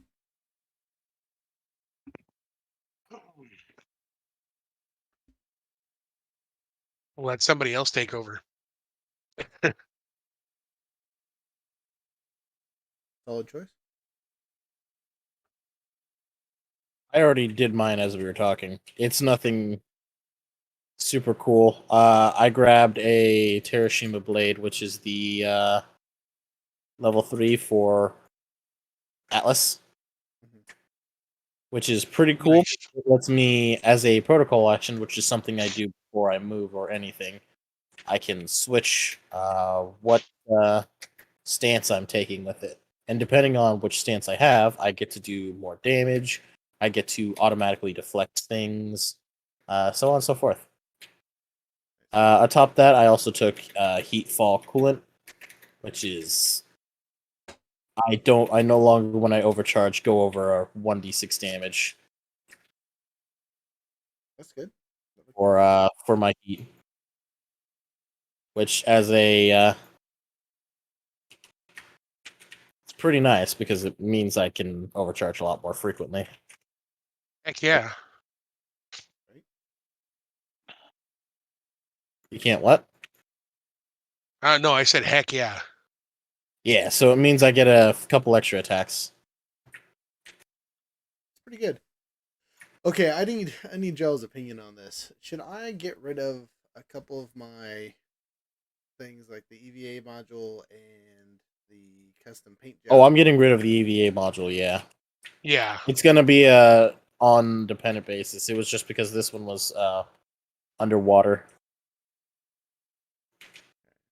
I'll get rid of the custom paint job because I want to activate something on a melee weapon.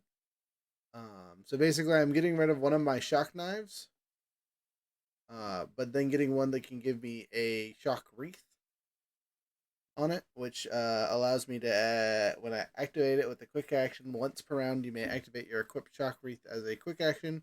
When you hit a character with this weapon, applied to blah blah blah, it takes 1d6 burn. If it is already suffering from burn, it can only take an additional draw line of sight to adjacent spaces until the end of its next turn.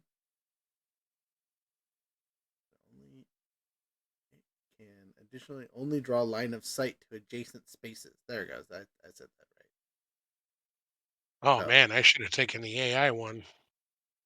Now my question is, should I give up on that, right? And get the big kinetic hammer for my main weapon instead of the bolt thrower. Because bolt thrower does good damage. It's 2d6 plus 1d6, but I could change it out for the kinetic hammer,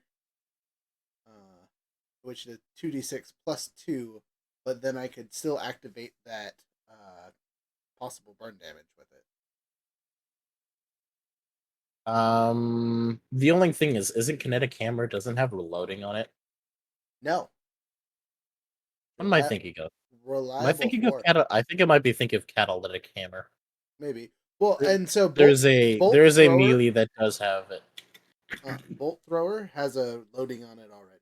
So basically, I'd be getting rid of my loading weapon so I could mod this. You get rid of the big gun in exchange for a big hammer, which it all depends. I think personally, your mech is a bit more ranged, honestly. That's just how I've been playing it. But I was That's true, this but you've entire also time. got the thing where as long as you move, you be fine, which is pretty good. If you can get a talent, I don't remember. We do get a talent at this level. I would recommend getting skirmish, because being able to hit with one weapon. So I finished with, or I already picked it up, and I went with, where's it at?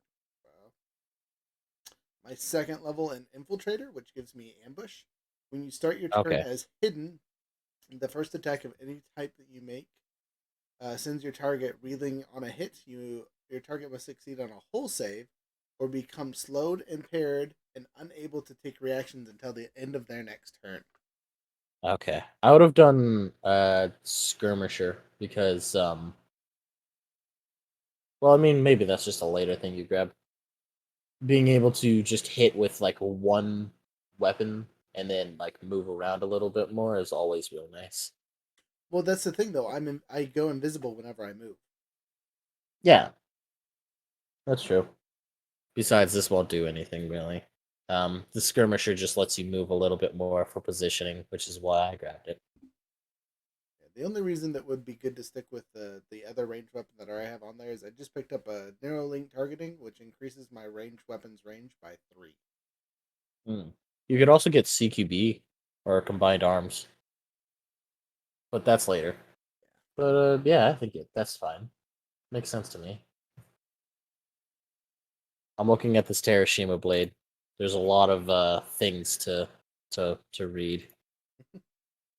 It has 4 stances: Troll, Storm, Lords, and Wind.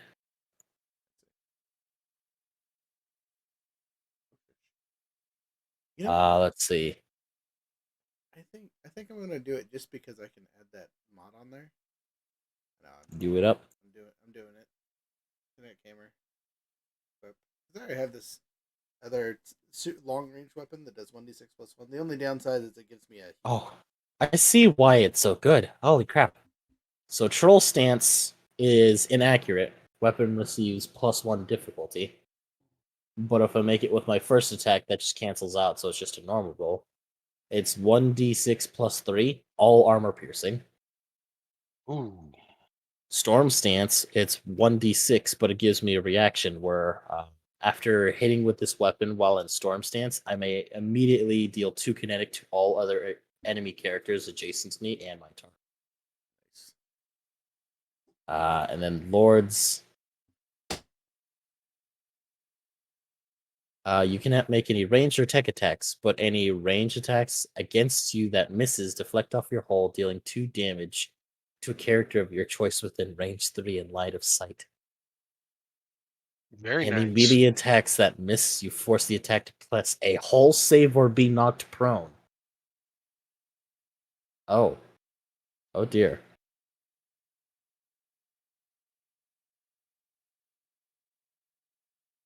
What's Wind Stance? Oh, it gets threat 2.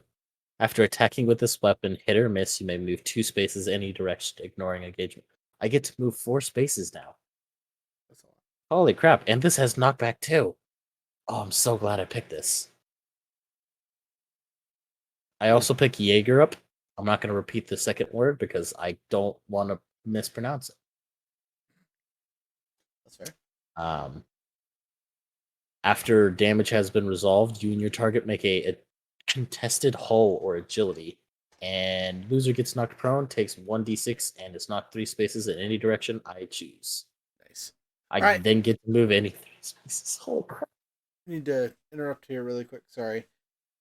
We're gonna wrap it up really quick. Thank you guys for playing tonight, for joining us, for watching, all that fun stuff. We should be here again in 2 weeks. I don't think there's any major announcements for the month of February. We have a new code for the website, so if you go on there and want your 10% off the website, it will be code LOVE 907, because we're very creative over here. Remember that. Very creative. That'll be good for the whole month of February. Get you 10% off at the website. Yeah. That's it. I hope you guys have fun. We'll talk to y'all later with Adventure in Mind. Have a wonderful time.